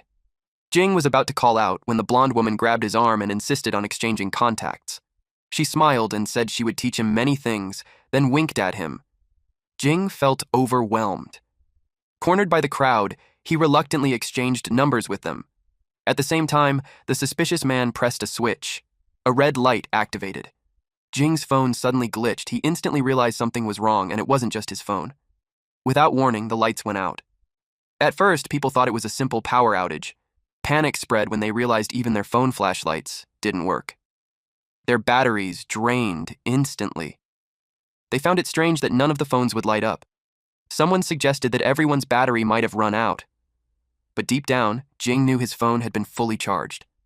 And in this kind of darkness, with dozens of people present, not a single person had managed to turn on a phone for light. That meant no one could. On top of that, all the lights had gone out at the same time. Jing suspected that any equipment related to electricity had completely failed. This could only be caused by an electromagnetic pulse, a high-tech method capable of instantly disabling electronic devices. He couldn't help wondering why the opponent would use something like this. If the goal was just to kill someone, this felt like excessive effort. Suddenly, the windows shattered. The blonde woman screamed and clung tightly to Jing. In the banquet area, the sound of breaking glass echoed. Trying to calm everyone down, someone said it might have just been the wind, or that someone knocked something over in the dark. Their phones still wouldn't work.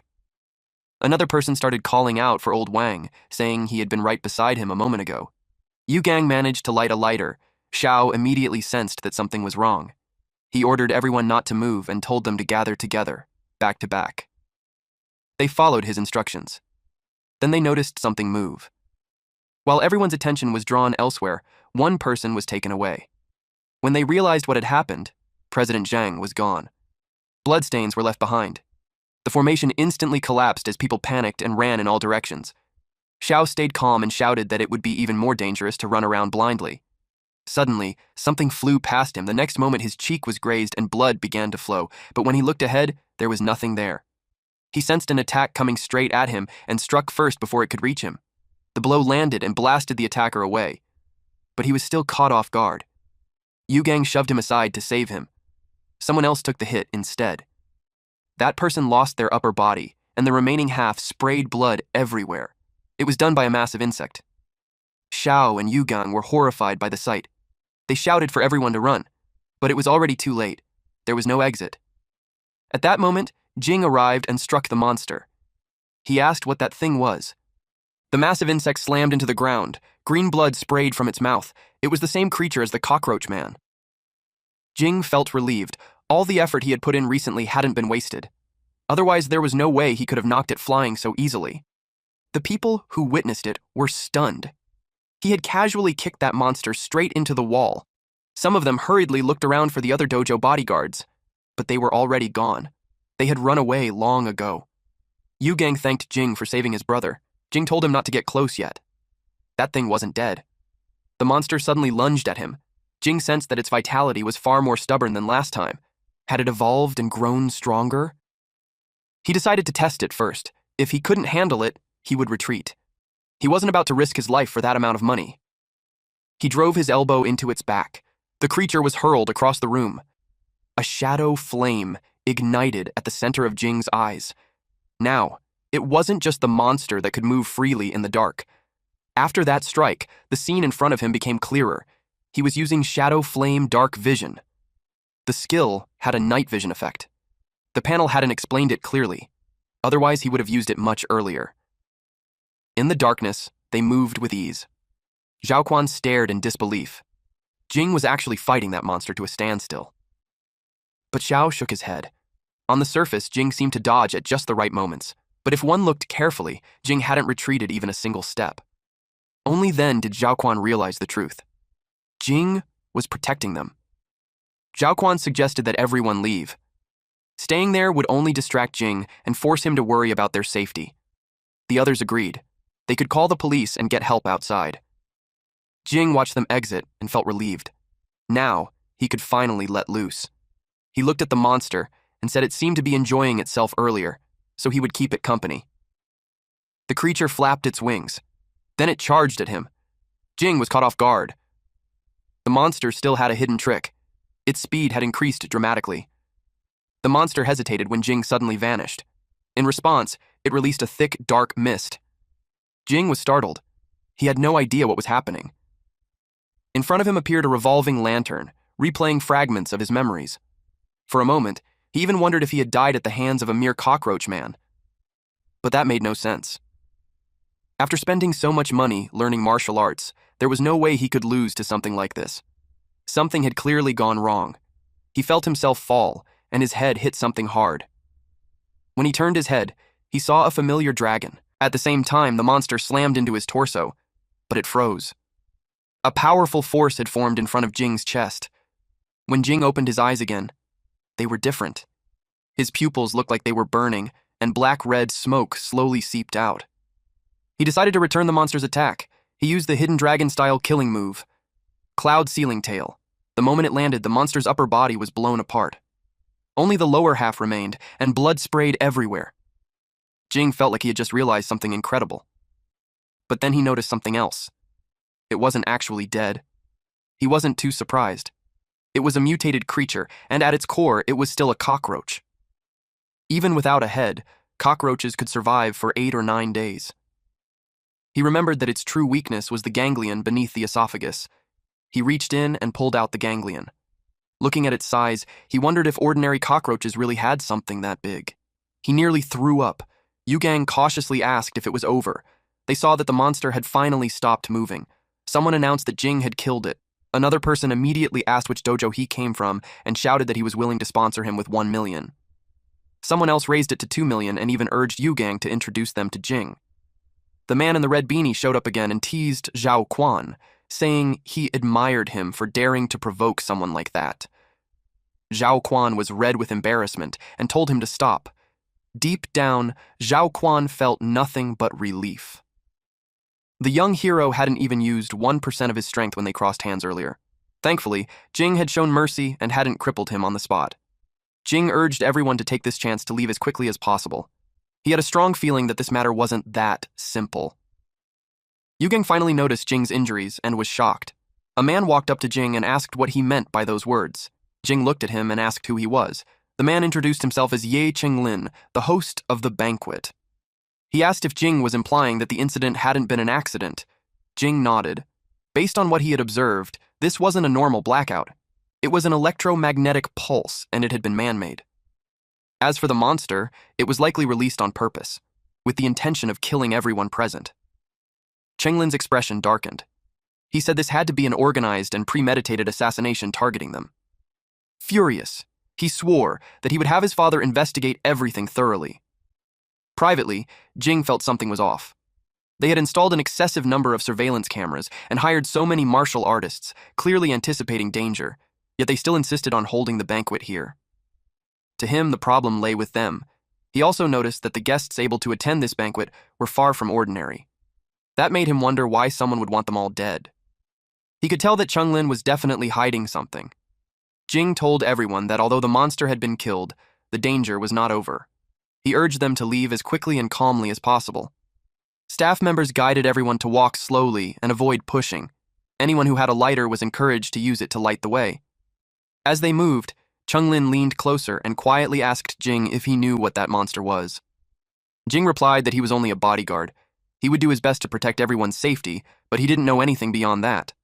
At that moment, Jing realized he was being tested, and he understood that the waters here ran far deeper than he had imagined. Jing was chilling in the hotel lobby. He checked his status panel while the others were busy calling their families to come pick them up. They wanted to go home immediately and never come back to that hotel. The system notified him that he had just experienced an intense death match, stimulating his body's potential and earning him plus 1,027 fitness experience. In his head, the harvest this time wasn't bad. He kept receiving notifications, plus 829 health preservation, plus 538 running, plus 55 charm, and plus 518 aiming. He also gained plus 1,539 fighting experience, plus 1,347 sports, and plus 121 visualization, all because he had vividly imagined a true dragon sweeping across a sea of clouds. His fitness advanced to level 7, 135 out of 4,500. Health preservation rose to level 5, 298 out of 2,000. Running reached level 6, 359 out of 3,000. Fighting climbed to level 6, 324 out of 3,000. Visualization increased to level 4, 748 out of 1,200. Jing was pleased. 4-digit experience gains weren't easy to come by, and he had finally met the specialization conditions. He had a cut on his chest, and to his surprise, it was healing. He paused, confused, then realized his status had fully recovered after leveling up. The system notified him that he had met all requirements and could convert basic force delivery into special force delivery. He wondered if this condition came from his understanding of the cloud ceiling tale. He also wondered whether this special force delivery was connected to the martial arts of the hidden dragon style. He decided not to overthink it. No matter how he looked at it, special force delivery sounded stronger than the basic version. After clicking yes, the system confirmed the specialization. Force delivery reached level 6, 2,080 over 3,000. A total of 6,880 experience points was converted into Hidden Dragon Force, now at level 4, 1,880 over 4,000. At the same time, a strange sensation spread through his body. It felt as if rusted parts inside him had been freshly oiled. Jin force flowed through his body with a smoothness he had never experienced before. This kind of opportunity was rare. So he struck while the iron was hot and began practicing the tremor armor technique again, right there in the lobby. Meanwhile, the medics arrived, and Xiao guided them toward the injured. He first explained what had happened on the 17th floor banquet hall. He was about to say more, but he froze. Jing was cultivating in the lobby. That night at the Hidden Dragon Dojo, Jing thanked Shan Ying for offering to apply medicine to his chest. She asked how he ended up injured when it was supposed to be a simple bodyguard commission, yet such a terrifying monster had appeared. She sighed and said he was really unlucky. The master arrived and explained that dojo commissions were always about living on the knife's edge. Accidents were unavoidable. Since his master was knowledgeable and experienced, Jing asked if he knew the origin of that monster. Li replied that he didn't know the details either. He only knew that the creature was most likely connected to the borderlands. Jing wondered if the borderlands were the naturally occurring rifts mentioned in the data that appeared after the god died. He couldn't help feeling curious about what exactly existed inside those rifts. His master advised him not to dwell on it. Being able to survive was already a great fortune. Moreover, it was a blessing in disguise that Jing had comprehended his dragon style's killing move, Cloud Ceiling Tail. For a martial artist, tempering oneself between life and death was the best teacher. Jing clarified that he seemed to have grasped the essence of the hidden dragon style. The master was so shocked that he jumped out of his wheelchair and walked straight toward him. Jing was startled. Li began inspecting Jing's body. What he found shocked him so badly that he staggered backward and fell. He asked Jing if he had raised a dragon. Jing was completely confused. Even Shanying felt like they're speaking in riddles. Li burst into laughter, clearly delighted by what he'd discovered. He explained that to conceal a true dragon capable of overturning clouds and sky, one must first raise a fledgling dragon within the body, and Jing had already raised a dragon inside his physical body. Jing and Shan Ying helped him up. Jing said that after the dragon appeared, his Jin force circulation became much smoother. He asked if there were other uses. Li replied that the dragon was not an illusory intent, but a strand of true dragon force with its own spirituality. He explained that practicing martial arts was no longer just about training techniques, but about feeding the dragon within the body. That was the true essence of the hidden dragon style. And Jing had already obtained the key to breaking his limits. Shan Ying asked what that meant. Li explained that the human body has limits. Once the 5 major trainings, skin, flesh, tendons, bones, and blood, are perfected, one can advance no further. At that point, breaking the limit is required, which means sublimating one's life level. Remolding the physical body was the most important foundation. Although one would still appear human, the essence of life would no longer be human. Those who completed this sublimation of life were called earthly immortals by Taoists and living Buddhas by Buddhists. As long as no accidents occurred, they could live for at least 150 years, maintaining their body at its peak condition until death. Jing realized that his master's legs were likely the so-called accident. Li told him not to worry, since he had already completed a critical step among them. The risk of failure had been greatly reduced. What remained was only steady, grinding effort. Jing thanked his master. Shanying said she had heard her senior brother mention that Li was once a powerful figure who had leaped over the dragon gate. She asked why he had still grown old. Li answered with a grim expression. The dragon he had raised was killed by someone. The news shocked both of them. He explained that back then, he lived in the North District. Relying on his exceptional martial strength, he acted far too recklessly and did not understand the immensity of heaven and earth. Every day, he engaged in martial duels alongside Boshang. As a result, he offended many people. When those enemies realized they could not defeat him directly, they targeted Boshang's wife and daughter instead. Blinded by rage, he thought only of revenge. Countless people tried to stop him, but he felt no fear. He killed them one after another as they came. For a time, he truly believed he was invincible. But retribution soon followed. A powerful individual shattered his legs and destroyed the true dragon in his heart. His spirit collapsed, and he became half-crippled. After that, countless people kicked him while he was down. Only Boshang was still willing to stand by his side. Later, in order to avoid their enemies and protect Qingjiao, they left the North District in disgrace. That was when they came here and opened the Hidden Dragon Dojo. Jing asked if he ever wanted revenge. Li admitted that he still had some lingering regrets. However, his enemies were major figures from the North District, not small fry that could be dealt with easily. In the end, he told Jing not to worry about it. It was all old history, already in the past. And if one day Jing could legitimately enter the inner ring, it would not be too late to speak of it again. Later that night, Jing was on his way home. His phone buzzed with a notification. 80,000 Juxia currency had been transferred to his savings card ending in 366. His current balance was now 88,011.03 yuan. He hadn't expected the money to arrive so quickly. He couldn't help commenting that the hotel's efficiency was impressive. He entered his home and announced to Fengna that he was back. There was no response. He realized she wasn't there, or maybe she was taking a shower again. He activated visualization. Scenes of her activities throughout the day appeared in his mind. She seemed to be having quite a bit of fun. Then he saw her climbing out through the window. Jing immediately looked out the window himself. In the distance, he spotted 3 figures. 2 men were cornering a cat. His heart sank. She was in danger. Fengna spoke to the men, asking why they had come to find her when they had already run away. They replied that it was because her crown, the infinite dragon, Anantashesha, had responded to them. She hadn't expected that at all. The men addressed her as sect leader, saying that with her outstanding aptitude, she could definitely become a recipient. When that time came, they could use the power of the main sect to rebuild everything. One of the men raised a hand, stopping the other from stepping closer. It was clear that Fengna was unwilling. She froze when she saw Jing. She asked why he was there. Jing asked the same thing in return. After hearing their conversation, he quickly realized that these men were members of her sect. One of the men asked if she wasn't afraid that Kant's security company would discover the boy's existence. The mention of Kant's security company immediately made her tense. Of course, Jing couldn't pretend he hadn't heard that. The man hurriedly explained that if the sect leader continued staying at the boy's home and Kant's security company found out, it would definitely drag him into trouble as well. Fengna felt a wave of sadness. Jing wondered if she truly wanted to leave. Still, Kant's security company was indeed an extraordinary existence. After the god died, the world briefly fell into chaos.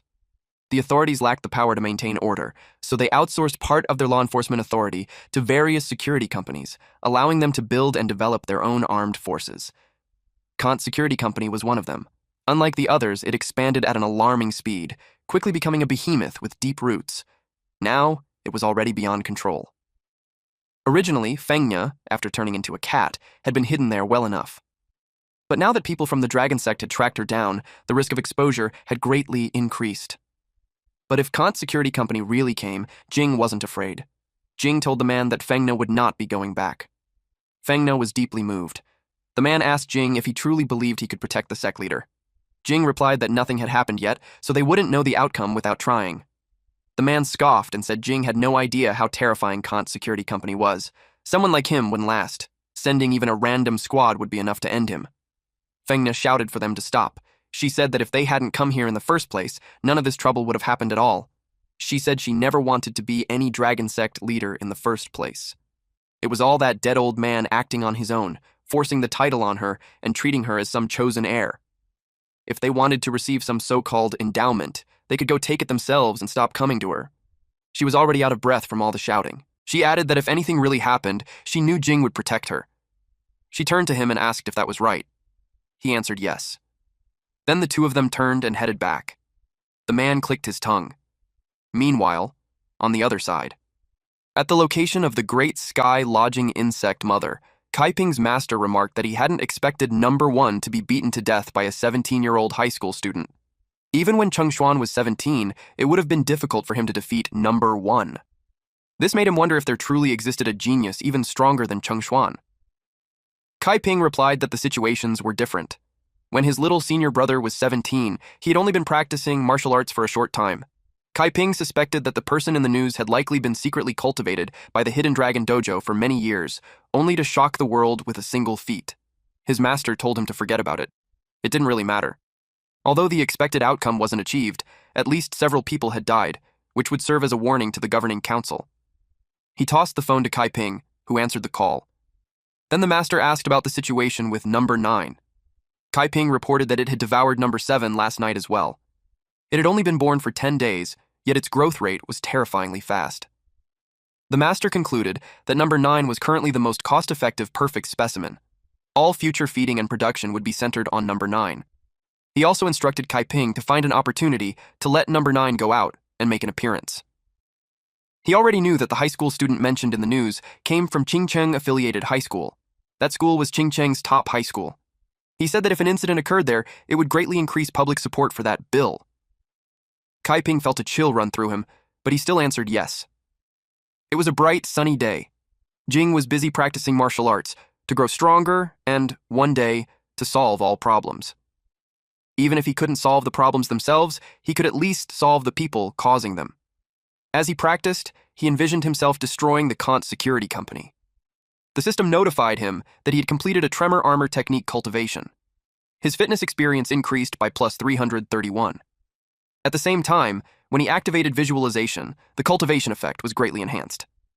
Shaking Star Fire, one of the 5 great killing moves of the Hidden Dragon style, was a defense-breaking technique that drove activated Jin force directly into the enemy's body. Because of this skill, Jing could shatter even copper walls and iron bastions. Naturally, he wanted to master it thoroughly. Suddenly, Fu Guang announced that Jing had struck it rich. Jing asked how. Fu Guang explained that when Jing killed the monster at Ruizhu Hotel yesterday, he had saved a group of second-generation rich kids. Because of that, the Hidden Dragon Dojo received a flood of donations, all from those rich second generations. The master had decided that every cent of it would be counted as Jing's remuneration. The total amount came to 22 million. Jing's eyes sparkled when he heard the number. He even imagined himself lying on piles of cash. He remarked that the wealthy and powerful really knew how to conduct themselves. Fu Guang then told him that the master said Jing was now so rich that he shouldn't practice martial arts as recklessly as before. After that, Fu Guang handed him the plan the old man had prepared. It listed his daily intake: 1 perfect tonic soup, 1 kidney nourishing soup, 1 essence nourishing soup, 1 heart nourishing soup, 1 spirit nourishing soup, 4 inhalable supplements, 2 body nourishing medicinal baths, and 8 essence liquids. The daily cost totaled 208,000. Jing laughed and said it wasn't much since he had over 20 million in hand. Fu Guang suggested he turn to the next page. It stated that Jing needed to take 1 key-condensing heart-nourishing pill every week, costing 800,000. There was also an injectable steam sauna medicinal bath he had to undergo twice, costing around 1,230,000. On top of that, he needed a tendon opening massage once every 2 weeks, priced at 1,800,000, and a session in the high-pressure stone chamber once a month, which cost 2 million. Jing's body trembled. Fu Guang told him to prepare to say goodbye to his 20 million. Only then did Jing realize he was a poor scholar after all. Fu Guang then showed him something else on his phone. Jing was on the front page of the Qingcheng Morning Post. Someone had leaked the incident of him killing the monster yesterday to the media, and now he had become the hero of Qingcheng. Suddenly, Jing's phone rang. It was an unknown number. Jing answered the call, and what he heard made his face turn pale. The person on the other end of the line was yelling at Jing for not showing up to class for so long. He was scolded for being too bold, skipping classes to do part-time work, becoming a so-called hero, and still not coming back to school. Jing argued that something had happened at home. Since the school sports meet was starting in a few days, his teacher decided to sign him up. He was assigned to run the 100 meters, 200 meters, 400 meters, 800 meters, and 2,000 meters. In short, his teacher wanted him to represent the class. Then, out of nowhere, Shan Ying suddenly waved at him. Because of that, Jing told his teacher that he had something urgent to deal with and would hang up first. His teacher reminded him to show up when the time came. Jing then asked his 6th senior sister if she had been looking for him. She told him there was a commission specifically designated for him, and the pay was very high. That immediately caught his interest. She explained that the client was also a martial artist. After watching the news, the client had become curious about Jing and wanted to cross hands with him. The pay was 500,000. Jing's eyes lit up. 500,000, just to be a sparring partner. The next day, inside the Inner Ring, North District. The North District was where most high-ranking government officials lived. People called them the Northern Nobles. It was said that a random person there could earn in just a few minutes what an outer ring household made in a whole year. He thought that sounded exaggerated. Then Jing arrived. Just sparring and exchanging a few blows paid 500,000. That was insane. Still, rich people didn't think the same way as ordinary folks. To them, that amount probably meant nothing.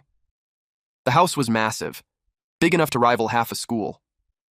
That was when he noticed something. Standing at the front door, Yu Gang was waving at him and Xiao. He wondered what those two brothers were doing here. He asked if they had sent the commission to their dojo. Xiao said he misunderstood. Someone wanted to meet him, and they went through Xiao to arrange it. Jing shot Yu Gang a sharp look. Yu Gang immediately explained that it wasn't his idea. His dad ordered him to do it, and he didn't dare refuse. Jing asked suspiciously if it was his dad who wanted to cross hands with him. Yu Gang said no. Someone else had asked his father for help. He looked frustrated, like even he didn't fully understand it. Xiao suggested explaining things while they walked. He said the person came from an official organization. As for which one, he honestly had no idea. His dad only told them one thing: do everything they could to satisfy this man. At last night's banquet, that man personally asked him to arrange a meeting with Jing. Xiao asked if Jing really had no clue. Jing said no. He wondered who would go through so much trouble just to see him. His first guess was Kant's security company. Before Xiao opened the door, he warned Jing that even though he was strong, he should stay alert, because the man inside might be stronger than anyone Jing had met so far. The man was huge, with a thick build and dreadlocks. He looked middle-aged. He introduced himself as Mandrill. Jing could tell right away, this man was no ordinary person. He greeted him politely and noticed the scars between his thumb and palm, along with bullet holes in his shoulder. Those weren't marks a normal person would have. They were the marks of a soldier. Someone used to kill. Mandrill smiled and said he wanted to be friends immediately, and in his mind, the best way to make friends was to fight. He jumped from his seat and charged at Jing, and the chairs and table beside him exploded on the spot. Jing clenched his fist. For a moment, he wondered if this man really came from that security company. If he did, Jing would take him down. They collided at the center, fist to fist. The impact was so violent that Yu Gang's knees almost gave out. Mandrill expected the kid's hand to be shattered, but Jing was completely fine. He calmly said it was his turn now. Mandrill froze, unable to understand how that was possible. Jing activated Cloud Ceiling Tail. He slipped behind Mandrill and slammed both elbows into his back. The blow sent Mandrill flying, embedding him halfway into the cliff. Xiao was stunned. He said that if he had taken Mandrill's punch head-on, his entire arm would have been ruined. Yet Jing wasn't just unharmed. He had countered instantly. Yu Gang stared in disbelief, wondering just how much strength Jing was still hiding. Jing judged Mandrill to be nothing more than an ordinary rich second-generation heir. Mandrill slowly stood up, his entire body trembling. He laughed and said the punch felt amazing. He asked why Jing was staring at him like that. Then he told Jing to keep hitting him. Jing thought the man was ridiculous, but at the same time, something felt off. The cloud ceiling strike that had blown apart that cockroach man earlier had barely affected him. The feeling was familiar. It reminded him of Zhu Yingkun. So Jing asked if he was augmented. Mandrill looked surprised. He didn't expect someone from the outer ring to even know about that. He explained that his skin had been fitted with a B1 protective membrane, an entry-level military augmentation. Its shock absorption was extremely strong, especially effective against a martial artist's Jin force. He asked Jing if he was tempted, if he wanted one installed too. Jing said he wasn't interested. Mandrill scoffed. He said he had met 1 or 2 people who answered like that before. That was why so many martial artists refused to accept reality. Then he charged again, shouting for Jing to wake up, because times had changed. When he got close, Mandrill clapped his hands together. The vibration made Jing's ears ring violently. Mandrill explained that his hands had been modified to emit special sound waves on impact, causing intense dizziness. Dodging was useless. The closer Jing was, the stronger the sound waves became. Mandrill confidently declared that the winner of this match would be him. But then, Jing placed a single hand on Mandrill's chest and forced him to stop dead. Mandrill stared at him in shock and asked, "How was that possible?" Jing suddenly closed the distance and drove a heavy punch straight into Mandrill's chest. The impact boomed as golden energy exploded outward, cracking the ground beneath Mandrill's feet.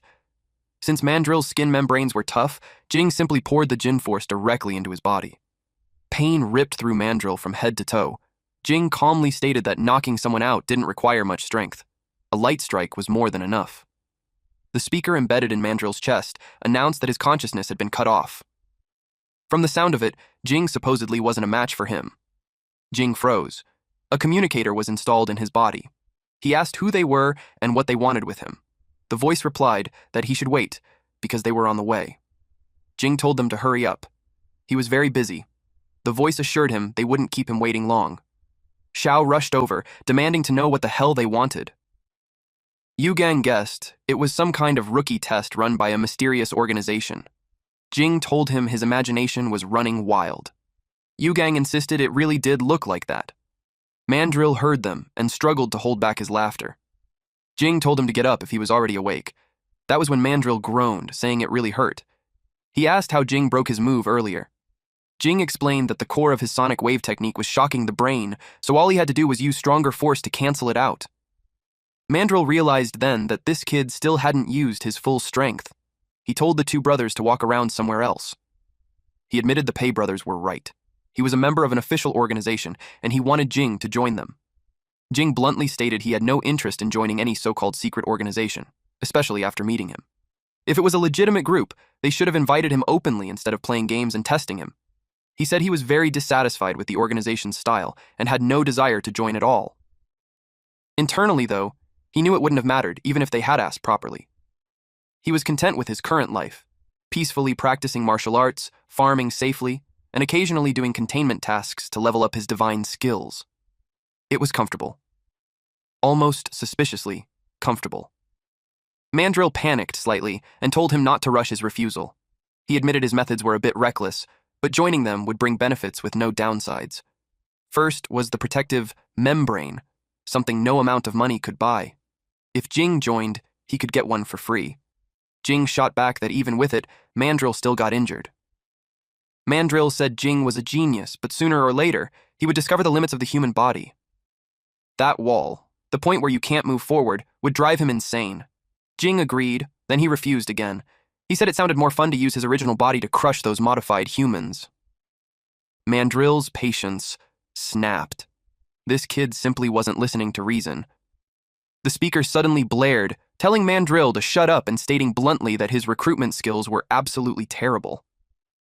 Mandrill froze in surprise when he heard the captain's voice. The captain told him to look up.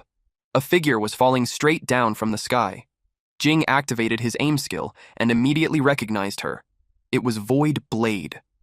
Both of them shielded their eyes as she landed, smoke and debris bursting outward on impact. She greeted Jing and assumed he still remembered her as the captain of White Squad 838. She then casually explained that the gorilla beside him was one of her squad members. Jing leaned in and whispered, asking why she was trying to rope him in when she was the one who introduced him to Yu Qing in the first place. She replied that this time, the order came from above, and besides recruitment, she had a second mission. She asked if he knew the origin of the monster he had killed a few days ago. Jing said he only knew it was a Borderlands creature, nothing more. She nodded, agreeing that it did show Borderlands characteristics, such as possessing a core. The core is the power source of Borderlands creatures, but it doesn't have to be located in the heart. It could be in the limbs, nails, or even the skin. As long as the core remains intact, they can resurrect indefinitely. Jing felt relieved that he had accidentally destroyed it back then. Pure blind luck. Since it had a core organ, he asked why she said it wasn't exactly the same. She projected a holographic image of the sky-lodging insect mother, a creature from Borderlands F056, also known as Carrion Lake. Its danger level assessment reached as high as 6.2. Jing asked what this danger level meant and what 6.2 represented. She asked in return whether the Outer Ring dojos didn't even teach basic classification. Voidblade asked the gorilla to send over his combat data from earlier. Mandrill muttered that he wasn't a gorilla, then tapped the side of his forehead, producing a soft beep. She received the data and saw that Jing's current danger level assessment had already reached between 2.9 and 3.1. A normal adult male has a danger level between 1 and 1.1. Jing's 2.9 meant he was equivalent to 1,280 normal men, and the sky-lodging insect mother was equivalent to 65,000 of him. Jing admitted that was dangerous enough. She added that this was only an extreme case. An unawakened sky-lodging insect mother had a danger level of just 1.8, and its primary function was reproduction. The sky-lodging insect mother can absorb the genetic information of whatever it eats and give birth to corresponding insect species. It can even consume different creatures and fuse their genes together. 1 month ago, a smuggling ring captured a sky-lodging insect mother from Carrion Lake and smuggled it out. After receiving the intel, they chased the smugglers all the way to Qingcheng's southern district, then lost their trail. And now, through Jing, they finally had a lead. Jing asked if the cockroach monster he killed was something born from the sky-lodging insect mother. She confirmed that he was correct, and since the monster was a cockroach man, Jing realized it had been created by fusing a cockroach with a human. The thought sent a chill straight down his spine. Voidblade knew he had already realized that the cockroach man's strength had been increasing non-stop. She suspected that whoever was controlling the sky-lodging insect mother was constantly refining it, and that Jing, who had ruined their plans more than once, had already become a target. Jing understood. Then, he asked if the invitation was meant to protect him. She said no. He was only 17, but his talent was exceptional. More importantly, he had the courage to face Borderlands creatures head on. The White Raven Squad was backed by an agency with the most professional and advanced training system in all of Jusia. They could fully unlock his potential in every aspect, without blind spots. Jing knew her pitch sounded perfect. Unfortunately, he already possessed a training system that surpassed everything else from the very beginning, so he refused. Void Blade could only sigh. She could roughly understand his way of thinking. She then offered a compromise. Jing could become external personnel for the White Raven Squad. When needed, they would issue commissions, and he would receive corresponding rewards. Mandrill, listening from the side, was completely stunned. Jing grew suspicious. The conditions were far too generous. He asked whether their agency possessed any god relics. She answered yes. One of their internal research divisions was the God Relic Research Institute, which housed many god relics. As long as he accumulated enough merit, obtaining one wouldn't be difficult. His eyes immediately lit up. He agreed on the spot. With exaggerated enthusiasm, he claimed he had been a fan of the White Raven Squad for 10 years, and that becoming external personnel had always been his dream. They shook hands, sealing the deal. After that, Jing got into the car and headed home. Mandrill asked the captain if all of this was really necessary. Jing was just a martial arts genius, rare, but not unheard of. Voidblade replied that Jing was far from simple. Yesterday, she had contacted the eldest miss of the Wu family again. The importance she placed on Jing was far beyond what Mandrill could imagine. Mandrill asked if she meant Wu Yuqing, the natural recipient. He couldn't believe it. Yu Qing had always searched for a way to remove her recipient status. She once said that only a god could fight another god. Aside from god relics, Jing was the only thing she truly cared about. Because of that, Void Blade suspected he possessed some special quality they had yet to uncover. Even if they didn't know what made him special, she said, they had to secure him first. It was already sunset by the time Jing headed back. During the ride, he looked out the window, quietly sightseeing. Even the most prosperous districts couldn't compare to a single street in the North District. Suddenly, he received a message from Yu Qing, asking him to come to the library when he had time. He replied that he'd be there soon. He told the driver to head to the Qingqing Library instead. Before long, he arrived on the 7th floor. She told him to sit. The moment he did, he took a sip of the drink in front of him. It was awful. He told the boss to prepare something better next time. He wondered how much this woman truly loved that sweet water kettle. She asked if he didn't like the tea brewed from water produced by his favorite god relic. He suggested having a Coke instead. She said she already knew the White Raven Squad had contacted him. He replied that they invited him to join White Raven, but he had refused. She said he'd made the right choice. He asked why. She explained that crows are often seen as ominous creatures, birds of disaster that herald death. White ravens, on the other hand, symbolize rebirth and mercy, bringing good fortune. The name carries beautiful wishes. The reason for choosing that name, however, was grim. The death rate in White Raven operations was extremely high. Since its establishment over 60 years ago, only 3 members had safely lived to retirement. Jing agreed it was truly dangerous.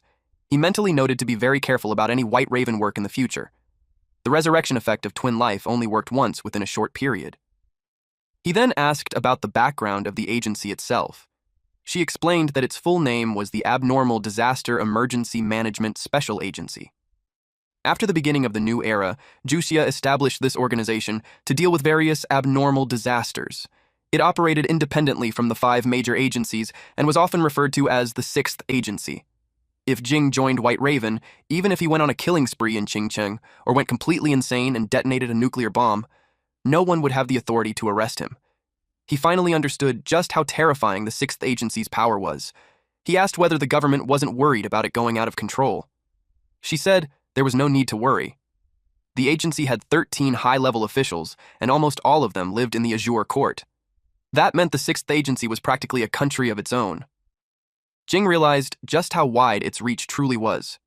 She then told him the main reason she had asked him to come was simply to remind him about the White Raven matter. Now that he understood their background, he was free to leave. He asked if she had any missions for him. She said no. He asked if she planned to show him any god relics. She said no again. He asked if that was really all. So she added that if he truly had nothing better to do, he could help sweep the library. That made him spring to his feet and hurriedly say goodbye. Suddenly his communicator rang. It was Du Shuwei. He had completely forgotten about it. He answered his teacher's call and said he would be there very soon. At the South District. Kai Ping's master sat on a rundown staircase, his expression bleak. A man with a rocker-like appearance reported that all the test subjects had been transferred. The master said he hadn't expected White Raven's nose to be so sharp that they would actually sniff out their location. He asked about Kai Ping's situation. The rocker replied that, following the master's instructions, Kai Ping had taken number 9 to Qing Li's affiliates. They were expecting news soon. Only by using number 9 as bait to draw White Raven's attention could they safely continue transferring the sky-lodging insect mother. Otherwise, that thing was far too conspicuous and would be exposed easily. The rocker added that the Kant company wasn't offering any help at all. They were forced to rely entirely on themselves.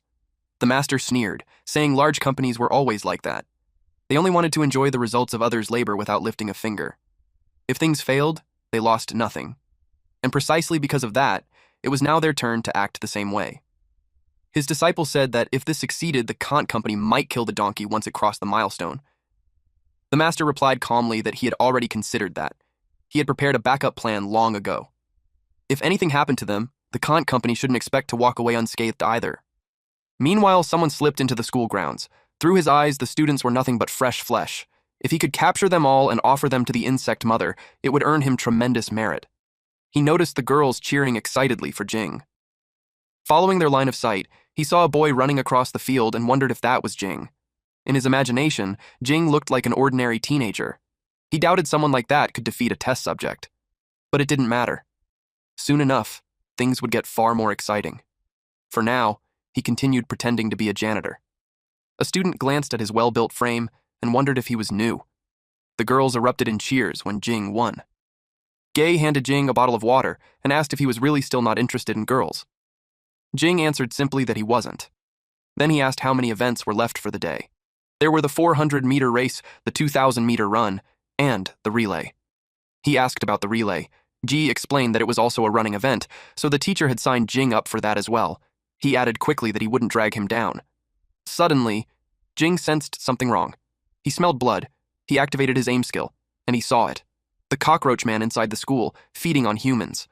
The creature moving through the campus was like a tiger charging into a flock of sheep. Jing told Jay to call the police immediately and clearly report that a cockroach man had appeared in the school. Then he told him to run as far as possible and not look back. At the entrance of the teaching building, dismembered bodies were scattered everywhere. The cockroach man detected fresh meat. A female student was trembling in the corner. It slowly approached the helpless girl. She could only steel herself in despair. Someone suddenly rushed in. It was Jing. He slammed into the cockroach man, knocking it back. The creature rolled once and immediately sprang to its feet. Jing shouted for the student to get out of there. She thanked him repeatedly and ran without looking back. Jing decided to whittle it down first. He activated Twin Life and Twin Speed. He gathered all his power into a single point. He shattered its shell. Then he blasted it away, sending it crashing through several layers of walls. Someone staggered out from a nearby room. It was a janitor. He begged to be saved, stammering that he had completely lost control. Jing recognized him at once. It was Kaiping. Jing couldn't understand why he was here. Kaiping said he was from the Golden Wind Dojo and that he needed to find his master to deliver an urgent message. But the cockroach man returned, and it ignored Jing entirely. Kaiping was frozen in terror. Before he could make another sound, he was devoured. It happened in an instant. Jing realized that if not for twin life, that moment might have been the end for him. His killing move earlier hadn't actually finished it off. After consuming Kaiping, the monster turned toward Jing. He watched its wounds close at a terrifying speed. It let out a roar and charged. It was incredibly fast, but Jing barely managed to dodge at the last second. The creature spun around. As Jing evaded, a tentacle still grazed him. Something was clearly wrong. Compared to the cockroach man he fought at Ruiju Hotel, this one was bigger and tougher. The barbs on its hands and feet had grown larger, and even the antennae on its head had turned into lethal weapons. Jing suspected its genes had been further optimized. He could tell this fight was turning into a battle of attrition. He grabbed a nearby fire extinguisher and hurled it. The monster sliced through the cylinder. Compressed air blasted everywhere, obscuring its vision. Jing seized the opening and struck. He snatched up a piece of rebar and drove it straight through the monster's skull, making it hiss in agony. It spread its wings. Jing was shocked. It was still functional after that. Then it vanished. It began circling him at high speed, clearly trying to confuse him before launching a sneak attack. Jing hadn't expected it to be capable of tactical thinking. He closed his eyes and switched to visualization. Since he couldn't predict the angle of attack, he decided not to rely on sight at all. Using visualization, he traced its movement path, and then he found it. A familiar sensation surged through him. It was the same feeling he'd had when he comprehended the cloud-sealing tail. He activated a hidden dragon-style killing move, turning golden scales. Even as he did, he knew how dire the situation was. With such a massive disturbance at the school, the White Raven squad would arrive sooner or later. He chose to stall for time and hold on until they arrived. The school was destroyed. Voidblade hovered in the air, flying with her anti-gravity dragon wing augment. It had been less than 5 minutes, and the entire school was already in ruins. She realized Jing could be in serious danger. A helicopter flew overhead. Voidblade immediately warned it to dodge. A tornado had formed nearby. Mandrill reported to the captain that the teaching building had collapsed. He asked if they were still going down. Voidblade activated her skill. She spotted someone inside. On a closer look, it was Jing. The data synced instantly with the whole team. She decided to rescue Jing first. The rest of the squad would capture the sky-lodging insect mother's offspring, alive. Mandrill noticed her pulling out an augment made from dragon bone and wondered why she brought such insane equipment to a mission like this. She questioned whether the energy hurricane earlier was caused by the cockroach monster. She entered the building. She gently tapped Jing on the shoulder. He reacted violently, swinging at her, but she shouted that it was her. He froze. Relief washed over him when he realized who it was. Then it was like all his strength vanished. He collapsed, but she caught him. She gave him a fast-acting painkiller. He warned them not to lower their guard. The cockroach man was extremely strong. She noticed the strange markings on his neck. She told him not to worry. She didn't come alone this time. She brought the entire White Raven squad. They charged straight at the cockroach man. Mandrill felt proud of Jing for the foundation he had laid for them. A woman with a lollipop snapped at him to stop talking nonsense and to focus. The monster's thrust was coming. The cockroach man attacked. Mandrill thanked her for the warning as he lunged forward. Suddenly, the cockroach man coughed up blood. A deep slash had appeared on its side, cut by the long, black-haired woman. Voidblade called Mandrill an idiot, reminding him she'd already told him to strike from the correct angle. She told him to watch carefully. Dozens of daggers rose into the air around her as she rushed the monster. Then she brought them down in a relentless rain of blades. The cockroach man's body shattered like glass. She chopped it into pieces. Jing watched and muttered that they were real professionals. He saw how her blade pierced the weak points in the joints with perfect precision. Just a light cut was enough to make the entire cockroach monster collapse and shatter. That was when he truly realized she was on a completely different level. Despite having its limbs severed, the cockroach man was still alive. Voidblade ordered Chi Yu to stop the bleeding. They couldn't let it die. They needed it alive to track down the sky-lodging insect mother. She then told Xiao Jing to write the mission report. While she was at it, she also instructed her to submit a request to the higher-ups for a tracking device. Mandrill walked up to Jing and asked why he looked so beaten up. Jing replied that he was lucky they arrived in time. Mandrill said that was a given. The moment the captain received the call, they immediately flew in by helicopter from the southern district. He added that the level of importance the captain placed on Jing was extraordinary. Jing asked if they found anything in the southern district.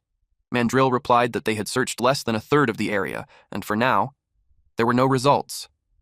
Jing said he had some clues. Voidblade immediately wanted to hear them. He explained that he suspected the cockroach man had been brought into the school by a man named K-Ping. Jing said K-Ping was the leader of the local punks, and the fact that he appeared inside the school was already strange. On top of that, he had pretended to be a cleaner. It was hard not to think this was a setup. Voidblade said the information was extremely valuable and told Jing to report it to the higher-ups immediately. She was about to turn away. Then she noticed something wrong. Her expression changed as she urgently told Xiaojing and Yu to retreat. The dismembered body began pulling itself back together. Yu froze in shock. She was hit head-on, while Xiaojing barely escaped in time. The cockroach man took off as if nothing had happened. Mandrill thought it was hyper-regeneration, but Voidblade corrected him. It was molting. They saw that it was trying to escape, and that was something they couldn't allow. Jing borrowed a knife from her. She asked what he was planning to do. He activated Twin Life and Twin Speed. Then he hurled the blade at the escaping monster. Voidblade's jaw dropped at the sight. Mandrill couldn't believe what he'd just seen. Jing had thrown something with the force of a depleted uranium armor-piercing shell, using nothing but his own body. The cockroach man began to fall. Jing casually said it was thanks to Voidblade's knife being good. That answer irritated her. The knife cost over 10 million. Jing, on the other hand, was thinking about how he had also used Twin Life, yet was still helpless against the cockroach monster. That was when he truly understood how important weapons were. His arm had turned purple. He also realized that using that move came with a heavy cost. Voidblade told him to return with them so they could send him back to the Hidden Dragon Dojo first. Other matters could wait. Jing agreed. Simply circulating energy wouldn't heal injuries like this. He still needed the help of his senior brothers and sisters. The thought made him sigh. He already knew he would get scolded again. The helicopter lifted off. They talked about losing another member. Xiaojing asked the captain if she wanted to report to the higher-ups and request additional reinforcements. Voidblade replied that there was no need. She said that if a few more people died, the squad's casualty rate would spike and her year-end evaluation would drop. Jing overheard the conversation and felt uncomfortable with their calm attitude toward death. He knew he could never get used to it, not even if he lived another lifetime. The system notifications kept coming. Because he experienced a deathmatch, his body's potential had been stimulated, granting plus 1,367 fitness experience. During the same fight, he landed the final blow, secured the kill, and felt an intense rush, increasing his health preservation experience by plus 939. He also delivered a perfect strike, pushing precision to its limit, raising his aiming experience by plus 1,211. His aiming advanced to level 6 with 198 out of 3,000 points. Hidden Dragon Force rose to level 5 with 232 over 5,500 points. Visualization advanced to level 5 with 121 over 2,000 points. He realized the truth. This kind of growth was painful, yet strangely satisfying. The helicopter flew onward. Jing's aiming had leveled up, so he expected his vision to improve. While in the air, he looked down and clearly saw the cars below. He found it ridiculous that his eyesight was now better than binoculars. If he combined this with Hidden Dragon Force, accurately striking a target from kilometers away was no longer just a fantasy. Next time he faced a monster like the cockroach man, he wouldn't need to get close at all. His survival odds had increased dramatically. Results soon came in from the southern city side. The investigation team used instruments and confirmed that the pollution rate there had already exceeded 10%. Jing had no idea what a pollution rate meant. She looked at him in disbelief and asked if he truly knew nothing. She questioned what they even taught in the outer ring. She used a simple metaphor. Her left hand represented the world they currently lived in. Her right hand represented the other world. When the two worlds collided or overlapped, pollution was created. If it was only a slight brush, an impact would occur, and the pollution rate usually stayed between 1% and 5%. But once a true overlap happened, the pollution rate would rapidly spike to around 10% to 30%. At the same time, the physical laws of the area would begin to change. Creatures from the other world could even cross into reality. Jing asked if that was how borderlands were formed. She shook her head. Borderlands were created only when the pollution rate reached 100%. They were neither reality nor the other world. To define such a place, humanity gave it a new name. They called it a subworld. An overlap could occur in Southern City at any time, so she warned him not to go there casually. Jing understood. He eventually returned to the dojo where Shan Ying immediately scolded him. She said he never gave anyone peace of mind. Every time he came back, he was covered in injuries. Even Qingjiao was angry. They applied medicine all over his body.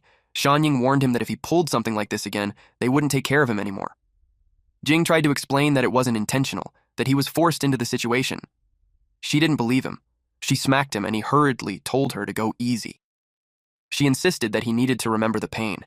His entire arm had turned purple, and she didn't know how long it would take to recover. He explained that he didn't want to get injured either, but there was no other choice. In that situation, he was the only one who could stand up and fight the cockroach monster. Shan Ying pressed her elbows into his back, making him beg her to be gentler. She told him to endure it. This was the only way she could infuse the medicinal power into his body using qi. But her chest ended up pressed against his face. He quickly turned his head away to avoid it. Compared to Shan Ying, he felt that Qingjiao's control of qi was far more refined. The medicinal paste slowly soaked into his skin. Not only did it not hurt, it actually felt comfortable, until he sensed something off. The master walked into the room and froze.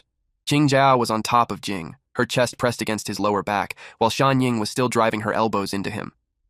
Both girls immediately flushed with embarrassment. The master had already heard that Jing had successfully cultivated golden scales. For him to still be injured this badly, he couldn't imagine how powerful the monster must have been. Jing asked if he knew about the Golden Wind Dojo. Li nodded. He was familiar with it. Its master, Jiao Hongyuan, had exchanged pointers with him when he was young. Back then, the Golden Wind Dojo claimed their cultivation method could turn fists and feet into blades and swords. The phrase, unarmed is equivalent to armed, had piqued his curiosity, so he found an opportunity to challenge them. Jing was shocked to hear that he fought more than one opponent. Lai explained that when their disciples saw their master being beaten, they naturally rushed in to help. Unfortunately, their internal power was insufficient. They couldn't break his golden scales skin and were knocked down one by one with single punches. However, he admitted that the school did have real substance. If Jing ever faced them, even if the opponent appeared unarmed, he had to treat them as if they were holding a blade. That said, Li knew it wouldn't matter much for Jing. The Hidden Dragon Style's Golden Scales skin perfectly countered the Golden Wind Dojo's Golden Wind White Rainbow Sword. At the same level, they wouldn't be able to break his defense at all. And if the opponent's cultivation surpassed his, then caution alone wouldn't save him anyway. Jing suddenly realized that He Ying had used a god relic to enhance her defense earlier, which was why Kai Ping couldn't injure her. It made him wonder, what rank would Kai Ping actually be considered within the Golden Wind Dojo? Moments later, Shan Ying told him to turn over. Since his back was done, it was time to treat the front. Qingjiao prepared to continue the treatment. The master immediately retreated, saying that healing through exercise consumed a great deal of stamina. Our boy knew something's fishy. Jing suggested that he could handle it himself. She asked what nonsense he was talking about. They told him that what he needed most right now was to relax and leave everything to them. That made him blush. Jing might have no interest in romance, but he was still at an awkward stage of growth, and situations like this naturally made him uncomfortable. He closed his eyes and focused on martial arts techniques instead. Shan Ying giggled when she noticed how stiff he became. Their hands moved methodically as they applied the medicine, and the warmth spreading through his body made him feel much better. He only felt slightly uneasy when a fingertip brushed close to his waist, so he opened his eyes and saw Qingjiao leaning very close as she worked. It felt like an unexpected test of his composure. Shan Ying noticed his reaction. Qingjiao noticed it as well. Her cheeks flushed red in embarrassment. Jing hurriedly explained that it wasn't intentional and that his body was simply reacting on its own. He apologized. Shan Ying said that in his current state they couldn't continue the treatment. Embarrassed, he insisted that he would finish the rest himself. They agreed and left the room. He wasn't sure whether any of it had been intentional or not. 1 hour later. After circulating his power for a long time, the skin all over his body still felt numb, itchy, and painful. Only then did he realize how seriously injured he had been this time. In the end, it all came down to not fully understanding the skill. The so-called golden scales transformation used Jin force to link the skin membranes of the entire body together, dispersing and neutralizing incoming attacks. By spreading the force across the full surface of the skin, the pressure at any single point was drastically reduced. Now, he finally understood the secret behind the golden scales skin's matchless defense. He also understood why his master said it perfectly countered the golden wind white rainbow sword. That technique relied on blade-like Jin force with extremely small points of contact. Against a defense that dispersed pressure, such attacks were naturally rendered ineffective. As expected of one of the Hidden Dragon style's killing moves, not a single technique was simple. The ones he had yet to comprehend were the blood-tempering Shaking Star Fire and the tendon-training eye-piercing Current. But he wasn't in a hurry. Right now, healing came first. Jing arrived home. Fengna noticed him the moment he walked in. She waved at him and asked why he was back so late. Then she casually asked if he had brought anything good to eat. Jing froze when he saw her. She was human again. He found it strange because, according to the library records, returning to human form required a specific method. She explained that earlier at noon, she suddenly realized she could transform back on her own. But she said she would be leaving soon, so she decided to stay and keep him company for a while. He asked why she was leaving and whether she felt uncomfortable staying there. She said that remaining by his side would only bring him danger, from Kant's security company, the Dragon Sect, and possibly other threats she didn't even know about yet. She held his hand and said that during the days she stayed with him, she had been happy every single day. She felt carefree, like a real cat, eating, drinking, playing, and sleeping, never having to think about complicated matters at all. But she was still the sect leader of the Dragon Sect, and she knew it was time for her to leave. The tears gathering at the corners of her eyes didn't escape Jing's notice. He pulled her into a hug.